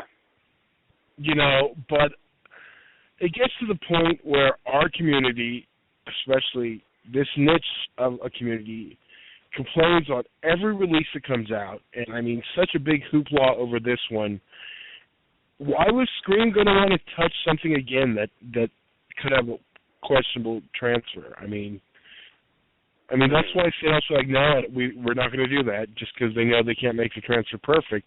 But I mean, this community at some point is going to shoot itself in its foot when, say, Universal hands them Demon Knight, and they're like, well, this transfer's okay, and, everyone bitched about this or that, and now we'll pass. And then no one else was going to pay that much money for it. And then, they're going to kill the thing they love. But, I mean, that's a whole other argument in itself. Okay. First, Scream Factory posted an official statement from Neil Marshall and kind of explaining the situation. It's really long, so I'm just going to kind of go through and summarize a few things about it. Yeah, because they announced, when they first announced the Blu-ray last year, the original plan was to work with Neil to create a whole bunch of extras based on new interviews and all the key cast and crew. But the movie itself would be the same version as last time. And that's why the release was delayed, because he felt they could do it better for the fans and try to track down some of the original elements to make a fresh HD transfer. Since the movie never received a theatrical release in the U.S., he knew that he'd have to turn to the UK to find the best possible elements. What he didn't know was after an extensive search that the original negative was nowhere to be found. Neither the UK producer, distributor, or film processing lab had any idea where the negative was. Without that, they could simply not achieve the kind of high-quality HD transfer they wanted to deliver. Instead, they managed to get a hold of two cinema prints, and despite being 13 years old and having a few scratches here and there, they represented the most accurate version of the original theatrical release. I mean, that's the first thing that, and honestly with this, because it was shot in 16 and blown up to 35, so I don't think that's a huge deal, them having to resort to a theatrical print. It's been done with, like, the Final Terror, the 88 film Slaughterhouse Blu-ray, and I thought they both looked fine. But the other big deal is, I'm trying to find that part of the article. Okay, because the other big deal is the color timing. So, as close as they are just cinema prints in terms of color timing for the new Blu-rays. We were limited to the parameters of the film itself, which means in basic terms, if the contrast is high on the print, the blacks are crushed, as indeed they are. There is no more visual information to be gained from them. You can't brighten up the image and see what's hidden in the darkness like you can when you're working from the negative or from digital. All that will happen is the black will turn gray and just give the movie a washed-out, flat look. And then there's another scene in particular that some people are complaining about that now seems to be a daytime scene, and in the old DVD and Blu-ray, it was a nighttime scene. And he's saying that's wrong on both counts. It's supposed to be a dusk scene. So it was graded accordingly, warm sunset glow. And it goes on and on, but I mean, those are basically the biggest things. It's a different, it's working from a, negative. And I've seen the screen caps and stuff from the original Dog Soldiers Blu-ray, and it honestly looks about as good as the DVD, but, it is what it is, and And watching this, it was the movie I remembered. I can't complain. I mean, it looked, it was grainy, but it was from a 16, it was 16 millimeter blown up. Well, and you're right, particularly, it's not like we ever saw a better version, even back in the day. Again, and I'm going by memory here on this one, because when I saw, I was kind of thinking like this might be really, really a horrible version. I really didn't have an issue with it. I mean, and you're right, sometimes people complain a little bit too much. What can you do if it's just not there? It's just not there. Yeah. Dog Soldiers as a film to me is essential as a horror fan. It was one of those films that kind of came along in the early 2000s where the genre was really just starting to come back. It's probably certainly in the top 10 of the early 2000s. Well, maybe for some, maybe even number one. Of those just high quality films that started coming out at that time, kind of post Scream wave, and it's essential. I am not sorry that I picked this up. The extras, I mean, they did a great job on the extras as they usually tend to do, and it's as good as it's going to look. I understand the disappointment, being that the film's not that old that they couldn't find the original negative. Here's my problem. Here's my problem with that. If it didn't come out that it came from a print, I don't think anyone would know the difference, really. I mean, they could just honestly, that stuff. But honestly, they were just like, it came from 16 millimeter, it was blown up to 35. That's how it's going to look. It would have, people wouldn't have complained as much. And I think that's the thing with a lot of this community, and I'm a member, you're a member, we all love our genre, but people will hear this, and they wouldn't even have seen the Blu-ray, because people were up in arms before this thing even came out. And they will just jump on the bandwagon and be like, this is the worst, and make it worse and make us all look like nitpickers and complainers. I always go to one thing. When I come to a bad transfer, I always use the same example. There's been some that have been a little flat, but the only one that I've ever been like, this is just shit. And it was from a studio. It wasn't like, Scream Factory, and that's the Ultimate Hunter edition of Predator. Everyone looks like wax and smooth because all they did was took the old transfer, which is another really grainy movie with big, heavy art grain. I mean, it always looked like that. And instead of doing a remaster, they took the first transfer they did and just kind of DNR'd it to the point everyone looked like wax figures. That's the only one I've ever, And I always thought there was room for improvement on Predator on the first Blu-ray, but I never had a problem with that one. But that second one was just, everything you do wrong with a transfer was done to that movie. And that's the only one I've ever complained with. If Dog Soldiers look like that and they wiped away everything so there was no, detail, grain, anything, I would be pissed. But that's a super extreme example, that Ultimate Hunter Predators Blu-ray.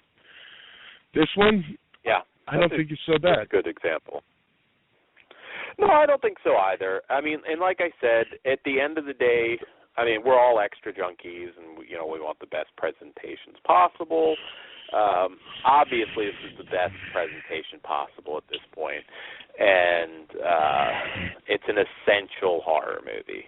If you haven't seen it, definitely see it. It still holds up, I think, great, and it does everything right. And people do I remember I posted that set with Project Shadow Chaser, and immediately people complained, "Don't pick it up. The print is it's shit. It's no better than the VHS." And I'm thinking, it's a $5 set with 4 other. I saw that too. I was like, wow.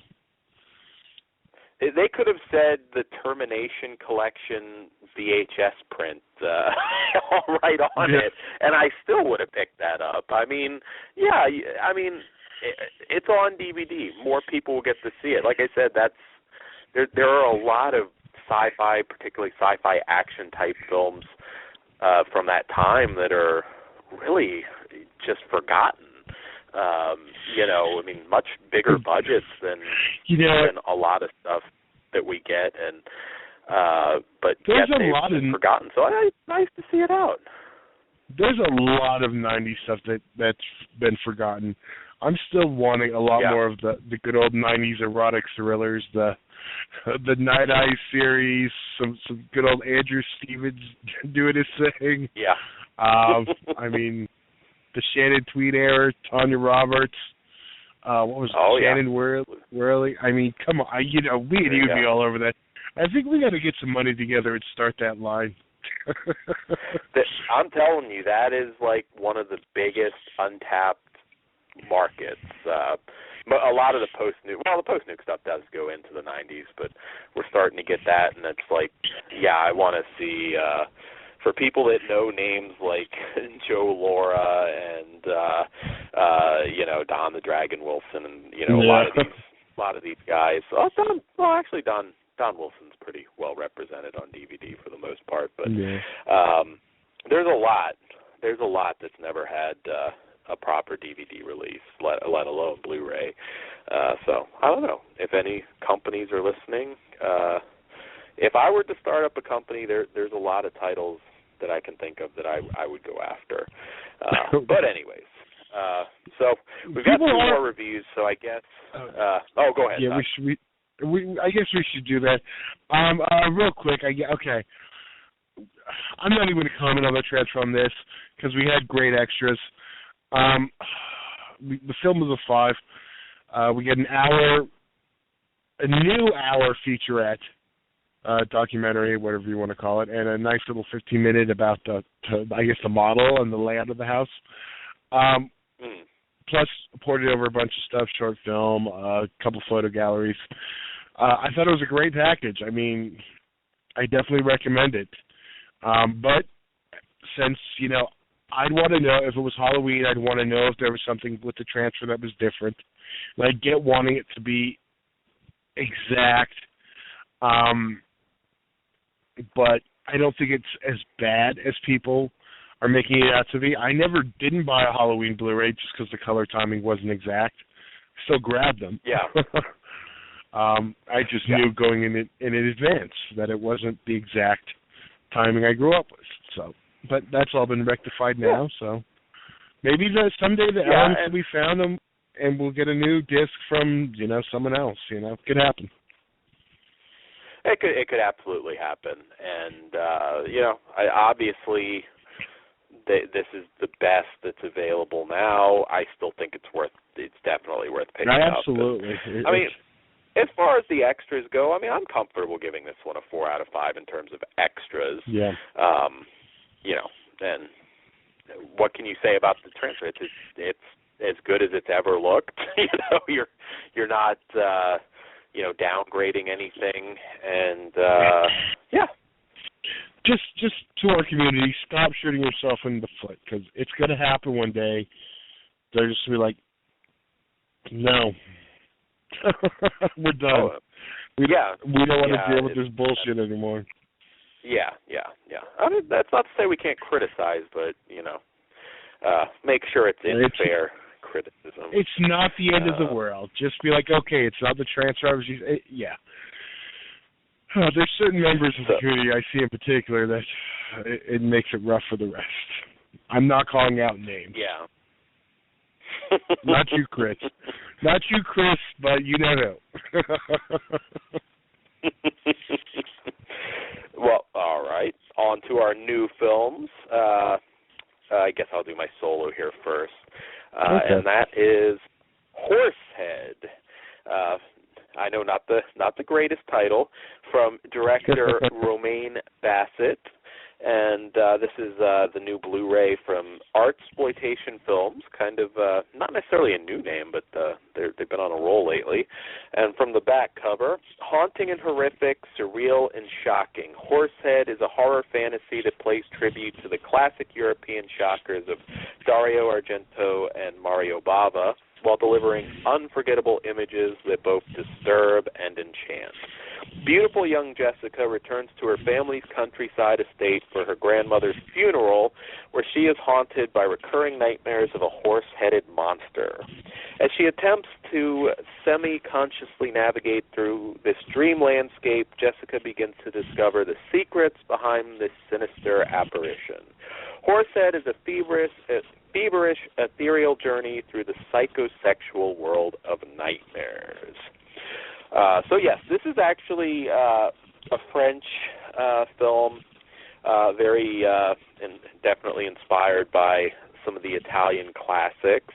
In fact, the legendary Catriona MacColl plays Jessica's mother in this film. I fucking love this movie. Obviously, I'm a big Italian horror fan in general. It really not the best title. I hope people can kind of overlook it. Yeah, I mean, this is kind of a film that tries to make sense of the symbolic pattern of dreams and just dream logic. Creepy as hell. Some fantastic imagery. The horse of the title is particularly scary. Some great trippy gore. There's a crucifixion. There's strangely enough, Catriona MacColl kind of indulging in a little lesbian action. It's well acted. It really gave me that feeling of what I had watching the early films of Dario in his prime, and I mean, I hate to compare Suspiria, but it definitely gave me that feeling. A lot of people have tried to mimic the early class. I mean, Dario was certainly could do no wrong at a certain point in his career, and a lot of people have tried to recapture that. Very few come close. This is probably the closest I've seen somebody come, off the top of my head anyways. And it's creepy as hell. It gives you the gore, it gives you the eroticism. It does not look like a small indie flick. It really kind of felt like it had some money behind it. Not sure what kind of budget they were working on. Catriona, if you're a fan of hers, she's back with a vengeance. Fantastic actress, and I hope that we'll see her in more horror films going forward. And I just love the theme of sort of the dream logic and making your dreams. I thought it was a really horror is the unknown, and half the time most of us don't even remember our dreams. So it was a really cool premise, and what can I say? This is just everything that I tend to love about the horror genre. Todd, I definitely think you should pick this one up. Yeah. I'm going to have to get some extra funds and get that immediately. It sounds like something I should be reviewing with you. But I'm sure we'd be saying the same thing. I think so. It's really just a question of how much you'll love it. But I could compare this to just recommending other movies. Starry Eyes, probably the most recent one. Excision, Necromentia. I just really enjoy horror that kind of takes you places that most don't usually go. Most just tend to go for the very basic elements, and I liked that this one was pretty bold in a lot of ways. Like I said, there's some sort of bizarre sexual stuff going on. I really enjoy films with balls, and this one has balls. So I don't want to reveal a whole lot about it, but I really think if you enjoy Italian horror of the golden age, that you will enjoy this as well. I thought the acting was fantastic. If nothing else, I would say comeback of the year at this point for her, for Catriona as the mother. She's just stellar. And yeah, Artsploitation, another company. They put out Der Samurai, which I wasn't quite as fond of, which we reviewed I think last week. Although it's still a fantastically made film. They put out stuff like Wither, which I was going to say Wither. Yeah, the Evil Dead reboot. Everybody said, "Well, check out Wither," and they were correct. I just went to put it on the. I went to put it in the cart, and it's already temporarily out of stock on Amazon. Oh, really? Oh, well, that's weird. It'll be back, I'm sure. I know. I'm bummed. I was like, yeah. They still have plenty of Famous Two Heads in stock, so. I was going to say, you're going to order that, and I'm probably going to order the Nemesis set. But yeah, actually. Mm-hmm. Good news for everyone. Soul Plane dropped to $20. Oh, there you go.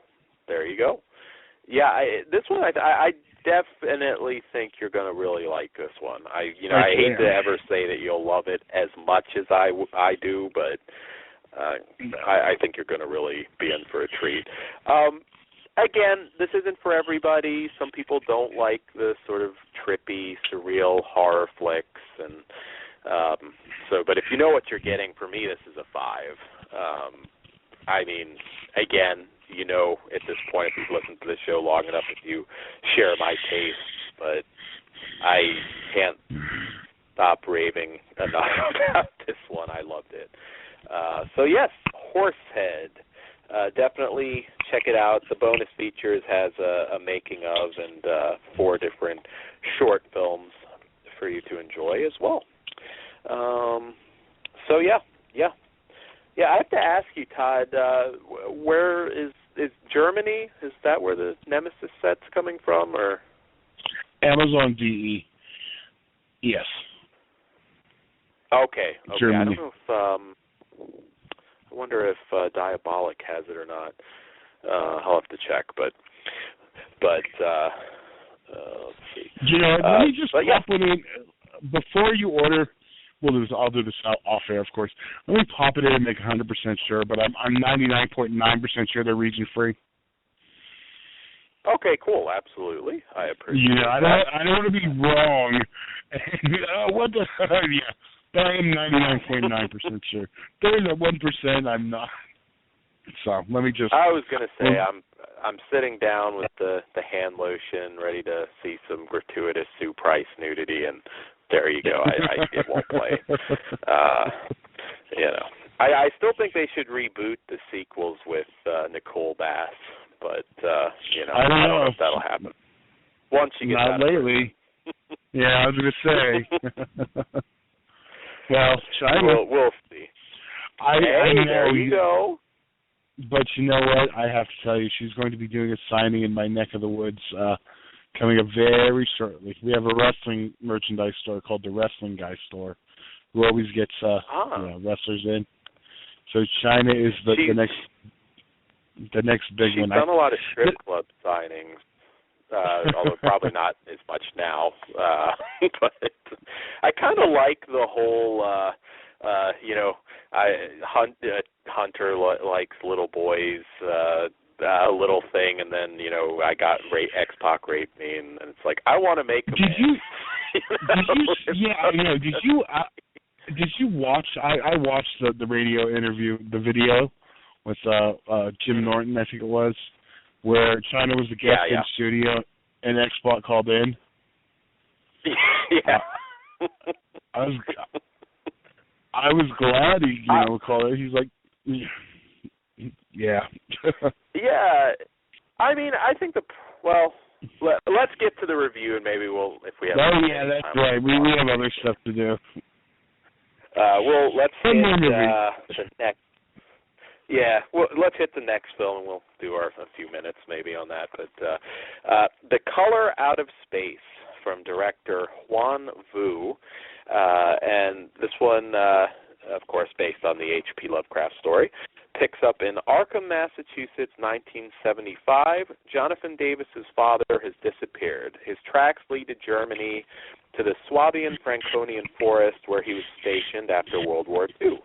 Jonathan sets out to find him and bring him home, but deep in the woods he discovers a dark mysteries from the past, based on H.P. Lovecraft's short story, of course. I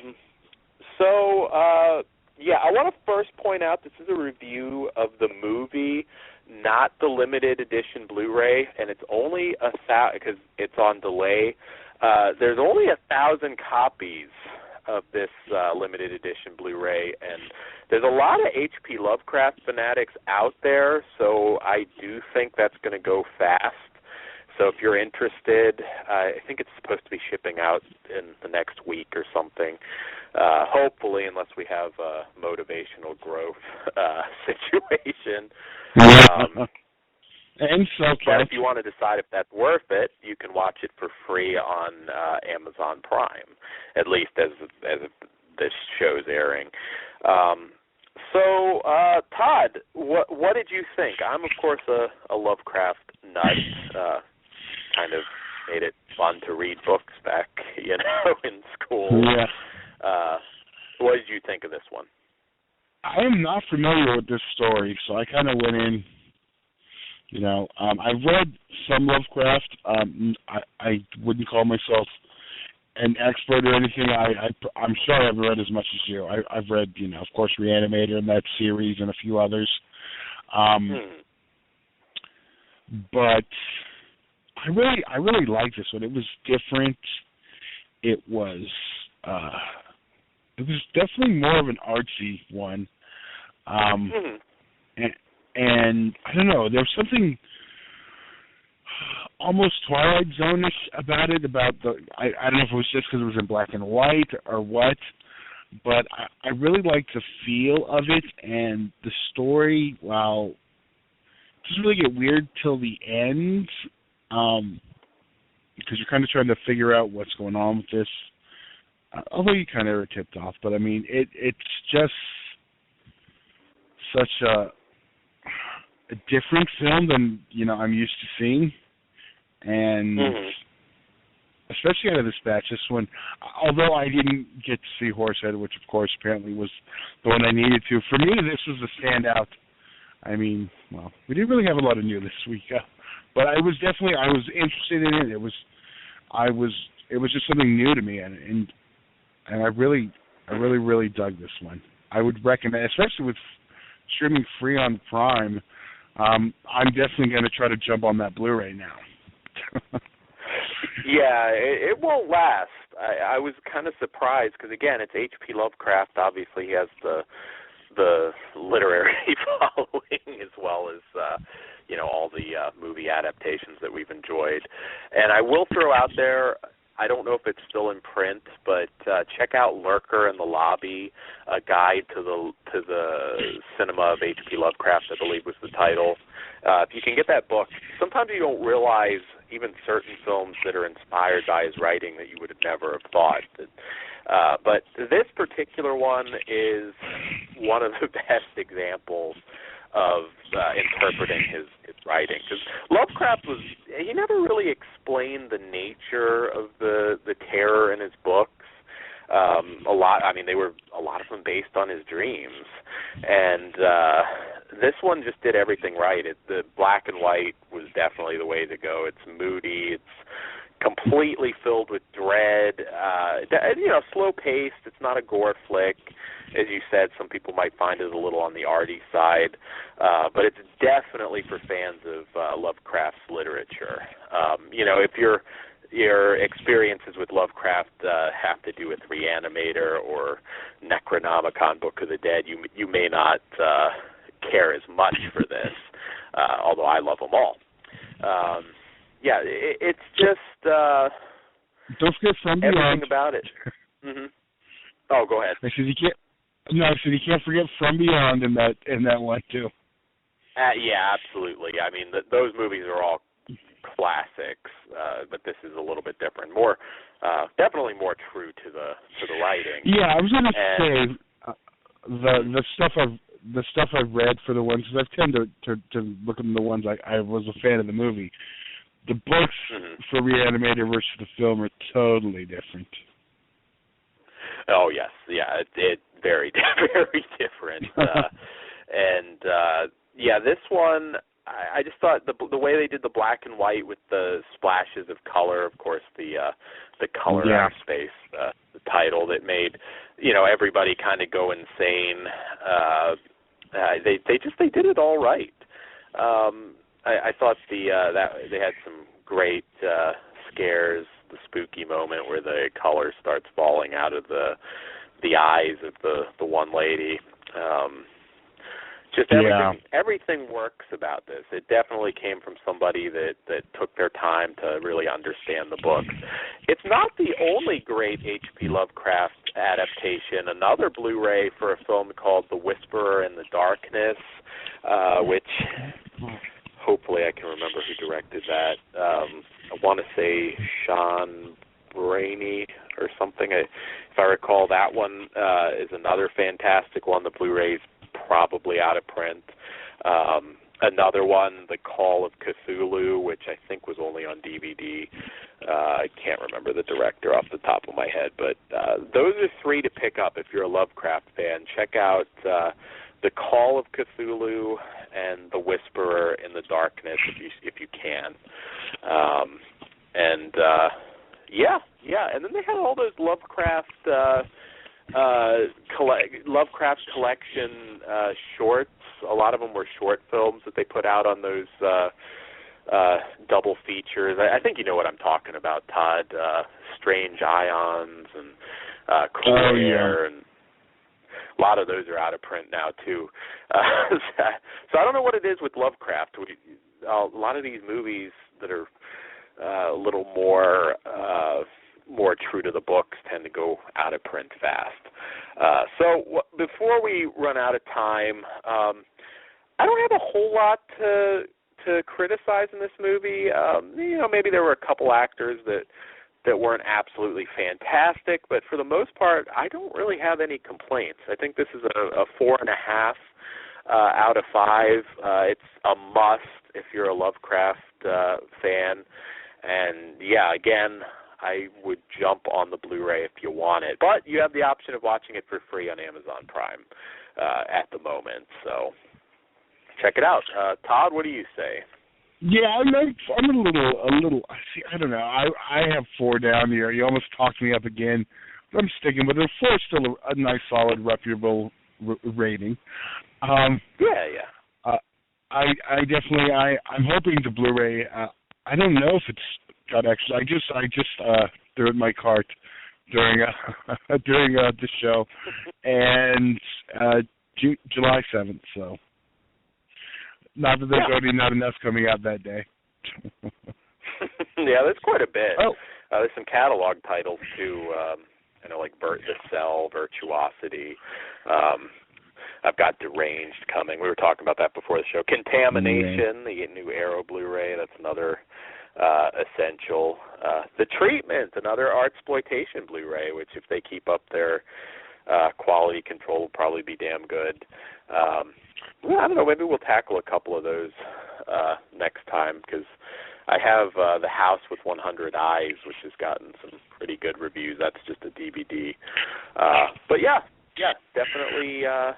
Well, we already we already mentioned next week. I guess if we want to go over to the end next week, it will be our, what do we call it? I already forgot what we dubbed Italian next week's show. post-nuke meltdown, I guess. Yes, yes, there we go. Have a title change. That's the working title. Yeah, post-nuke. Our post-nuke meltdown. I don't know if we're going to call it Italian Part 1, Part 1 Italian. We'll figure out a name. I'll update our graphics. We're going to, start off with the one that started it all, Mad Max. And then we will be tackling the Blue Underground discs, which are the New Barbarians, 1990 Bronx Warrior, and Escape from the Bronx. From the Bronx. Yes? Yes. And then we'll have some post-nuke discussion. I'm sure our reviews for those will be a little bit, give us some time to breathe on those. It's been we haven't had a show where we really just got to talk post-nuke, so that will be, I'm looking forward to that. It's not really post-nuke, but hell, I don't know, maybe we'll do Project Shadow Chaser or something, who knows. So yes, we've got some exciting stuff coming up for you, and we got to throw out a couple wrestling things now. Obviously, if you don't give a shit, you can.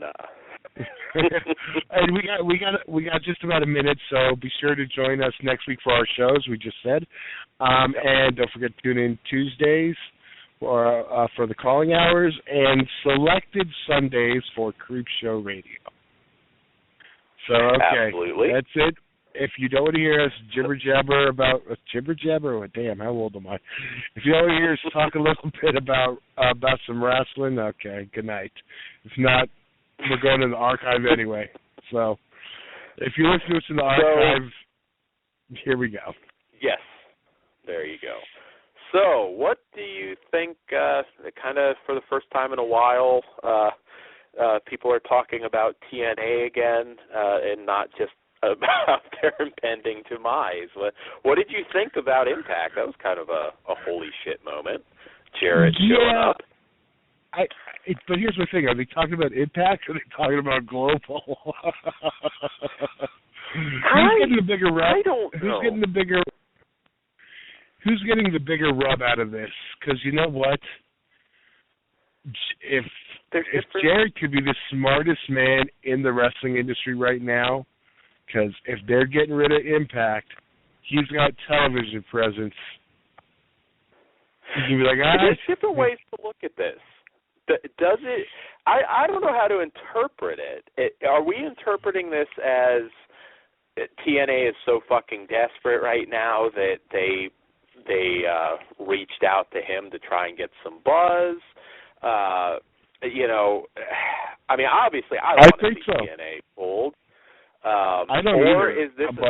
Or is this more of a Jarrett just hasn't been able to get a TV deal for Global Force? And because I don't know about you, I've looked at some of the live event results for Global Force, and it sounds like a decent indie show, but I don't know that they have the setup right now to get some big time slot and make a go of it. I just don't. Ring of Honor, Lucha Underground kind of have their things. Obviously, Ring of Honor is quite established. I think it was a bigger surprise that we'll talk about later. Sure. I agree. Let me come back to Hernandez. I think it can't hurt, Jarrett in that spot. He doesn't wrestle for Global. I think this is all because AJ said no. They reached out to the next. I mentioned they offered him the Hall of Fame spot too, but it's funny because they reached out to AJ, who arguably should have been the first one in. He turned him down for the Hall of Fame and the Slammiversary. So I'm almost going to guarantee they reached out for both on him too. He probably turned it down, but not the other thing.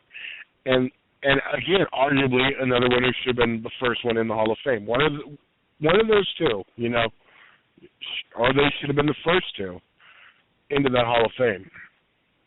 Well, if TNA folded and WWE absolved them into the network, at some point AJ Styles would have to be the first, member, probably arguably the only Hall of Fame right now that matters. AJ should go in. He's the overall MVP of the entire company, and they should have worked it out with him however they could have. I understand, and because one of TNA's biggest problems over the years was not creating new stars, and I think part of that was just complacency, because a lot of the top dogs in TNA, they weren't really old, so it's not like they were falling apart, but they never, like you said, Magnus, probably the last one. I mean, they're working on, you've got EC3 Bram right now, but right now the question is too little, too late. I still argue that EC3 is the only one that they built from the ground up, because I mean Samoa Joe, AJ, and a lot of those guys, Daniels and Kazarian, already have their names, just because they weren't household names. EC3, there's no way you can argue that he had a name before. So well, Derek Bateman, I suppose he did. I mean, he was nowhere near the level of any of the other ones, Yeah, I don't know. I mean, like you said, I don't see this hurting Jarrett at all. It certainly wouldn't hurt Global Force. It really could be at a point right now where some people I could really see kind of getting together and just saying, hey, but none of us are going to be challenging WWE anytime soon. And with NXT right now, I mean, look at some of the names they're going after. Maybe, kind of an unofficial sort of NWA type thing with a lot of cross-promotion. That reminds me of, what was that, Superclass 3? That Superclass 3, was that? Yeah, that never works out well, because too many bookers, none of them want to do it. You think any of the guys are going to listen to Dixie? I was going to say it probably would have been interesting to see how that all sort of went down with Jarrett. I know AJ's got to be pissed still, I think. Yeah. Because the first thing I'm going to do if I'm Jarrett, I'm going to do this. I have to admit, I thought it was weird when they announced it was going to be a King of the Mountain match, because, it is Jarrett's match. I just never imagined this. But if I'm Jeff Jarrett, I'm like, I'm going to come in and I'll do my match, and I'm going to win my match, and I'm going to leave this place, Yeah, get some free promotion. I just don't know right now.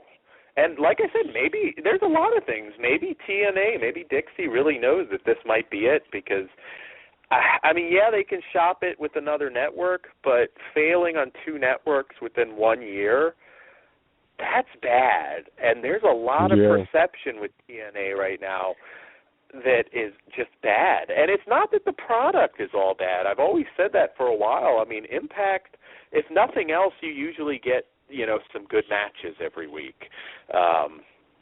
But it's just, I think and it all started with the move to Mondays. They never recovered from that, and they just can't seem to sign cutting-edge indie talent. It's just very rare. A lot of the people just don't want to go there. So I don't know. Does TNA sort of become Global Force? Maybe Jarrett, because you remember that's how it started. They wanted to buy TNA, and apparently the Carters wanted Dixie to be a part of that deal. And you know what? And that's the thing. If they lose TV, do you think Dixie's going to give a shit about TNA? Because she seems all about the TV. I mean, she wants. I just think she'll lose interest if they lost TV completely in the U.S. Well, I mean, I don't know what really happens to TNA. I mean, obviously, I mean, do they stick around, like you said, as just an indie company? I don't know. It makes a lot of sense between maybe Global Force and TNA that they could get something going. Look, Shelton Benjamin, great wrestler. Chris Masters, I think, definitely has gotten better than people might realize. But if that's what's main eventing their shows, that's a tough sell for a network. I mean, the hottest thing they've got going is probably the Bullet Club. I mean, I but just don't so think does ROH. So does ROH. Yeah, I know. That's what I was saying. And probably, who's going to be their big new star? Oh, Quinn, Moose, who is in ROH, and apparently WWE wants to sign. Well, okay, I don't here's know. what I say. I think the bigger story, I can't even say the bigger story of the night, because that was definitely a holy shit moment. The thing that stuck out to me was we had a Rick Rude moment for the night, because we had Hernandez on Lucha Underground, and then we had Hernandez returning, debuting, whatever, on TNA and the Beatdown Club. I was like, I thought these guys were exclusive and under ironclad contracts, yet Hernandez is on. Yeah, unless it was he signed something until the season was done or something. But I was like, yeah, I just watched him beat someone down on Lucha Underground. What's going on? So he managed to pull a Rick Rude and be on both shows in one night. He did. I don't know. I don't really know. I can't imagine Lucha Underground is as ironclad maybe as some people thought it was. From what I'm told, everyone has to get permission to do other dates. And there's television contracts, wrestling contracts, so they're done differently. I don't know the exact specifics, but I thought that was slightly weird. Although I do know that Lucha Underground's not taping, because you see a lot more of certain guys back on the indie circuit. Yeah, I don't think you can be. Obviously, they're not huge money deals. I'm sure, Patron's making quite a bit of money, and Mysterio will be. But I don't know. I don't think you can be too strict about it. And I get that, but that's TV. That's completely different. Oh absolutely. They're not letting guys do WWE, TNA, or Ring of Honor. Unless they move down, who cares? They're going to be gone in 6 months. I don't know. And I will truly be upset with TNA if they do fold. But I don't know. What's your prediction? Does TNA fold and become absorbed into Global, and maybe that it becomes a unofficial reboot, or are we going to have maybe Global Force just hasn't gotten that deal they were looking for, and it just becomes a TNA storyline? God, I hope that doesn't happen. I honestly think he's just doing Slammiversary. He wants to get his, close the chapter of his life. I honestly believe what he was saying was true. Because some of the stuff he was saying. What? Just from the heart? You did just taking the promo for what you think? Mm-hmm. Yeah, I honestly did. It seemed, kind of like that. Because mentioning some of the guys' names, I know they're not huge fans of being mentioned on TV. Considering, they're both, now gone from the company. Yeah. And doing pretty well without them. Yeah. I honestly do. I honestly think, even him mentioning, the Sanjay Dutt thing, explaining to Karen because she didn't get it, why Jared, needed to do it. And it makes sense. Yeah, it does, because, you know, he even said he got fired in the backstage promo by Sting. I think that's cool that they're doing it.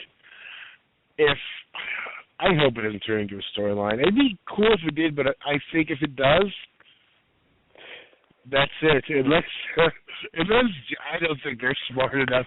Unless Jared and Dixie have been working on this thing for 14 months to make it their big super storyline, and it's time now for the comeback. And, you know, honestly, if Jared's like, okay, fuck it, this won't gonna work. Let's work with this crazy bitch again. Yeah, I you know, it's funny with Dixie for the longest time. I had always heard doesn't really understand the business, but really nice lady. And then, like, it just seemed like it got to that point where then you got, like, Tara calling her a stupid cunt, and, you know, like, everybody's just, like, she's just horrible to work with. You know what? I bet you, it seems all this changed when Jeff left. I bet you Jeff acted as a buffer. There wasn't a lot of direct contact, so when they were talking to her, it was, you know, just nice Dixie, and she was kind of kept away. And, and now, it's like as soon as Jeff went, all the stuff started, so. I think it goes to show that you really do need somebody that really understands, you know, the business, because she has made some pretty boneheaded moves. I mean, if the reason that they end up getting canceled, and I don't know, maybe it won't happen, but if the reason they end up getting canceled is because she had to foolishly send a fucking email to the head of Destination America bitching about them, I just can't. If WWE does buy their library at some point, I would love to see the rise and fall of TNA documentary. That would be like this. It'll be the self-destruction of TNA. Come on, it'll be more Warriors. Yeah, I was gonna say. We just see AJ and Christopher Daniels. It's just the fall of TNA. There's no rise, and they never consider it a threat. I think the self-destruction of TNA is actually the best way to put it. They could really do an in-depth documentary, because I defended TNA. I mean, there were some points where I legitimately really liked the TNA product more. Have you ever seen the TNA produced the TNA? I can't remember the exact name, but it's called Year One. It's about the first year of the company. Yeah, I think I did see that. Okay, yeah, I love that. I mean, of course, you know, year 13 is going to be a completely different year at the company, but... Yeah, it's just, some people you may even forget about that they kind of fucked over, like Roxy. She was getting over huge. People loved her. She was so unique. And yet they never... It's like, why did she have to go away? Obviously, she had more success, but like an ODB, I think probably one of the most entertaining,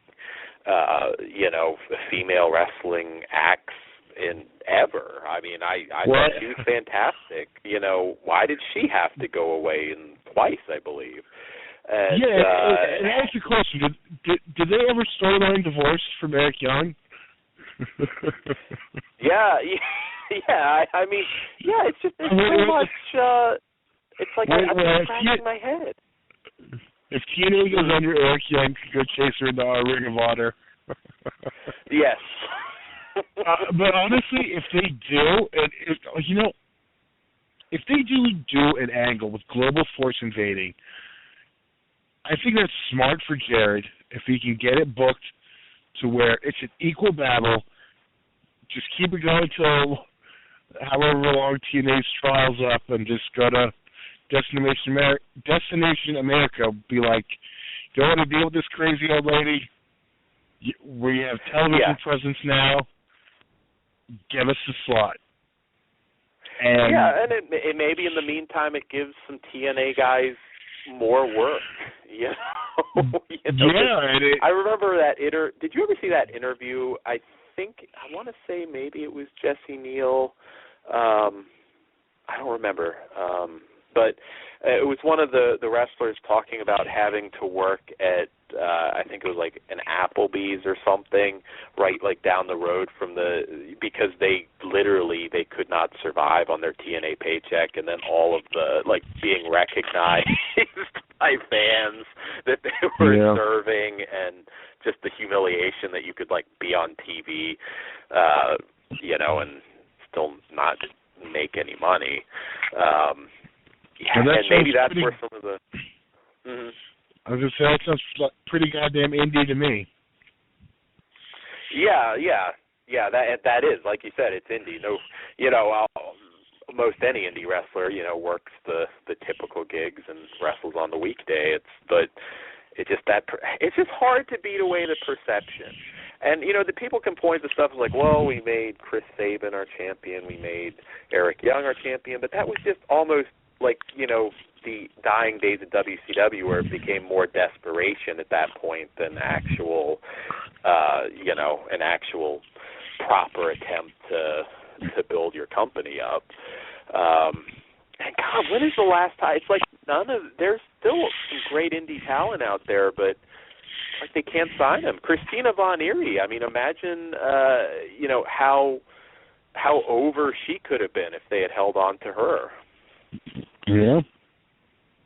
I don't know. It's sad. Like I said, it's not one particular thing.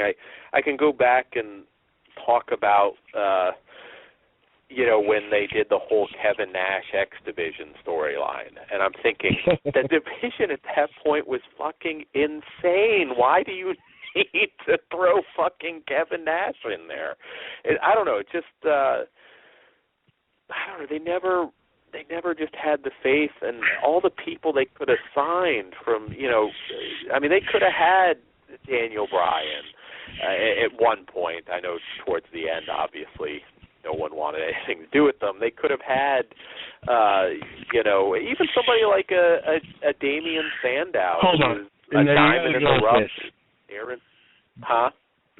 They had CM Punk. They did. And they didn't do shit with him. Most people don't even remember that he was there. Yeah. He was one of Raven's lackeys, and, don't ever expect him there again. Yeah. That I've always wondered with Punk, if for no other reason, I know he says he's done with wrestling, but at some point, if for no other reason as a fuck you to WWE, that he wouldn't show up, maybe to do one match or just to show up for something. I think if he did, it would be ROH. Probably, which now they're on television. So yeah, I don't think it would. I don't think it would ever be TNA.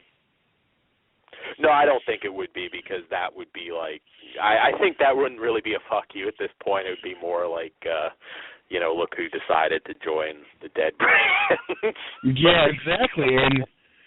And honestly, it would have to be, Ring of Honor. They're not on a downswing; they're on an upswing. They are. If you want, if anything, with TV and. Look at how close they are to TNA for a show that is basically a repeat from another network. And the first few shows, people are only just really finding out about it. There was no hype at all. I don't know. My Facebook was flooded. Destination America was sending out shit about it all day on Facebook. It was definitely way more press than anything. There was no months and months of commercials for it on Destination America. The wrestling community knew, obviously, but I don't know. My whole thing, if they really truly intend to keep TNA and Ring of Honor on the same network, there's got to be cross-promotion. You can't tell me there's not going to be some cross-promotion, and it sounds like there's been no move towards that, which makes me very much question what's going to happen come September with TNA. I don't know. I hope they can at least go out properly, and that's the thing. I'll probably order Slammiversary this Sunday because Not like we have a lot of pay-per-views to order anymore. No, we don't, and that might be the unofficial goodbye. The proper goodbye, I should say. I'm not going to get to watch it till Tuesday, so I'm going to have to avoid spoilers for like 2 days. It might actually be hard for the first time. Avoiding TNA spoilers really hasn't been hard for a while, but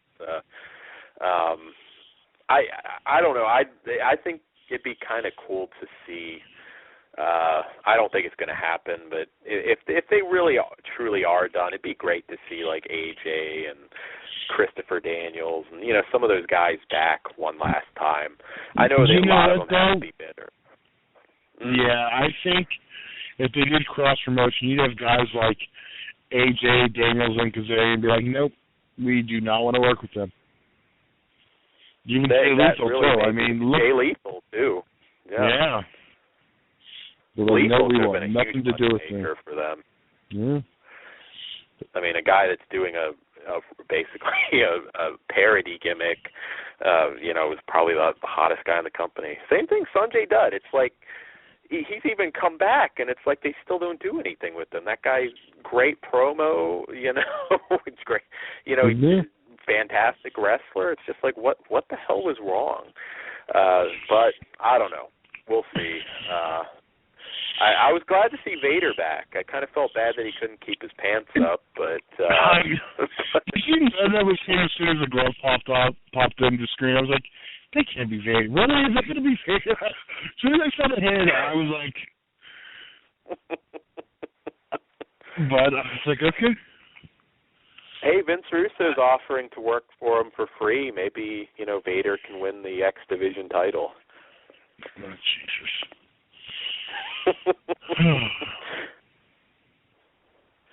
I would have loved it just to scare the shit out of Bram if Vader started going up to the top for the moonsault. That would have been pretty funny. That would have been a good rib. That would have been. Or try to I think I still got one left in me, kid. Just what the fuck. Yeah, I don't know. Like I said, it's still a good time to be a wrestling fan, and I'm really kind of curious. SummerSlam, there's a big question mark on the lineup this year. I mean, I don't see it being the right time to turn Seth Rollins face. I mean, they're talking about doing a match with Triple H, but I don't know. That would, unless they're going to turn either Reigns or Ambrose, I just feel that's bad booking at this point. Yeah. But I don't know. My gut kind of tells me that Lesnar might get the gold back. I don't know. What's your predictions on that? I don't think they should. I think they probably will because that's what they do. But I don't think he needs it. Yeah, no, I don't know. I kind of was kind of hoping, but after Raw, I mean, they're supposed to be going like full on babyface with Lesnar, but I don't know what they'll do with Sheamus. Sheamus had been campaigning for a match with Lesnar, so who knows what we'll get at SummerSlam. I am kind of glad that they're slowing down on Reigns, so I think that's a good idea. Yeah. But we will see. Well, I think that's all we have for... Yeah. I was trying to hide. I sneezed out of mute real quick. I didn't mean to just answer you there. Yeah, I still got cleaning to do for the mother-in-law, so we should probably call it a show. We will let you go, and we will see you guys back here next week. It'll be a good one. Post-Nuke. Yes, it will, and good night, everyone. Good night. It's here. Hello? Have you checked the children? They're all hot dogs. Whatever you do, don't fall asleep. I'm afraid. Don't be afraid. No. Be afraid. Be very afraid.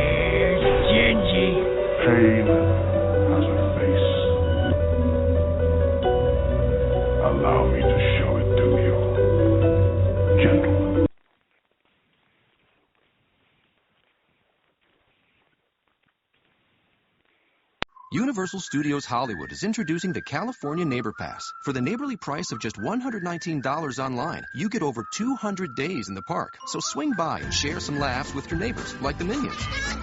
Or Homer Simpson. Go nuts. Even go on an adventure with Harry Potter. Stay close and follow me. Visit UniversalStudiosHollywood.com to get over 200 days of thrills, laughter, and wonder with the new California Neighbor Pass for $119 online. Pass valid for 9 months from selected first visit date. Blackout dates, restrictions apply.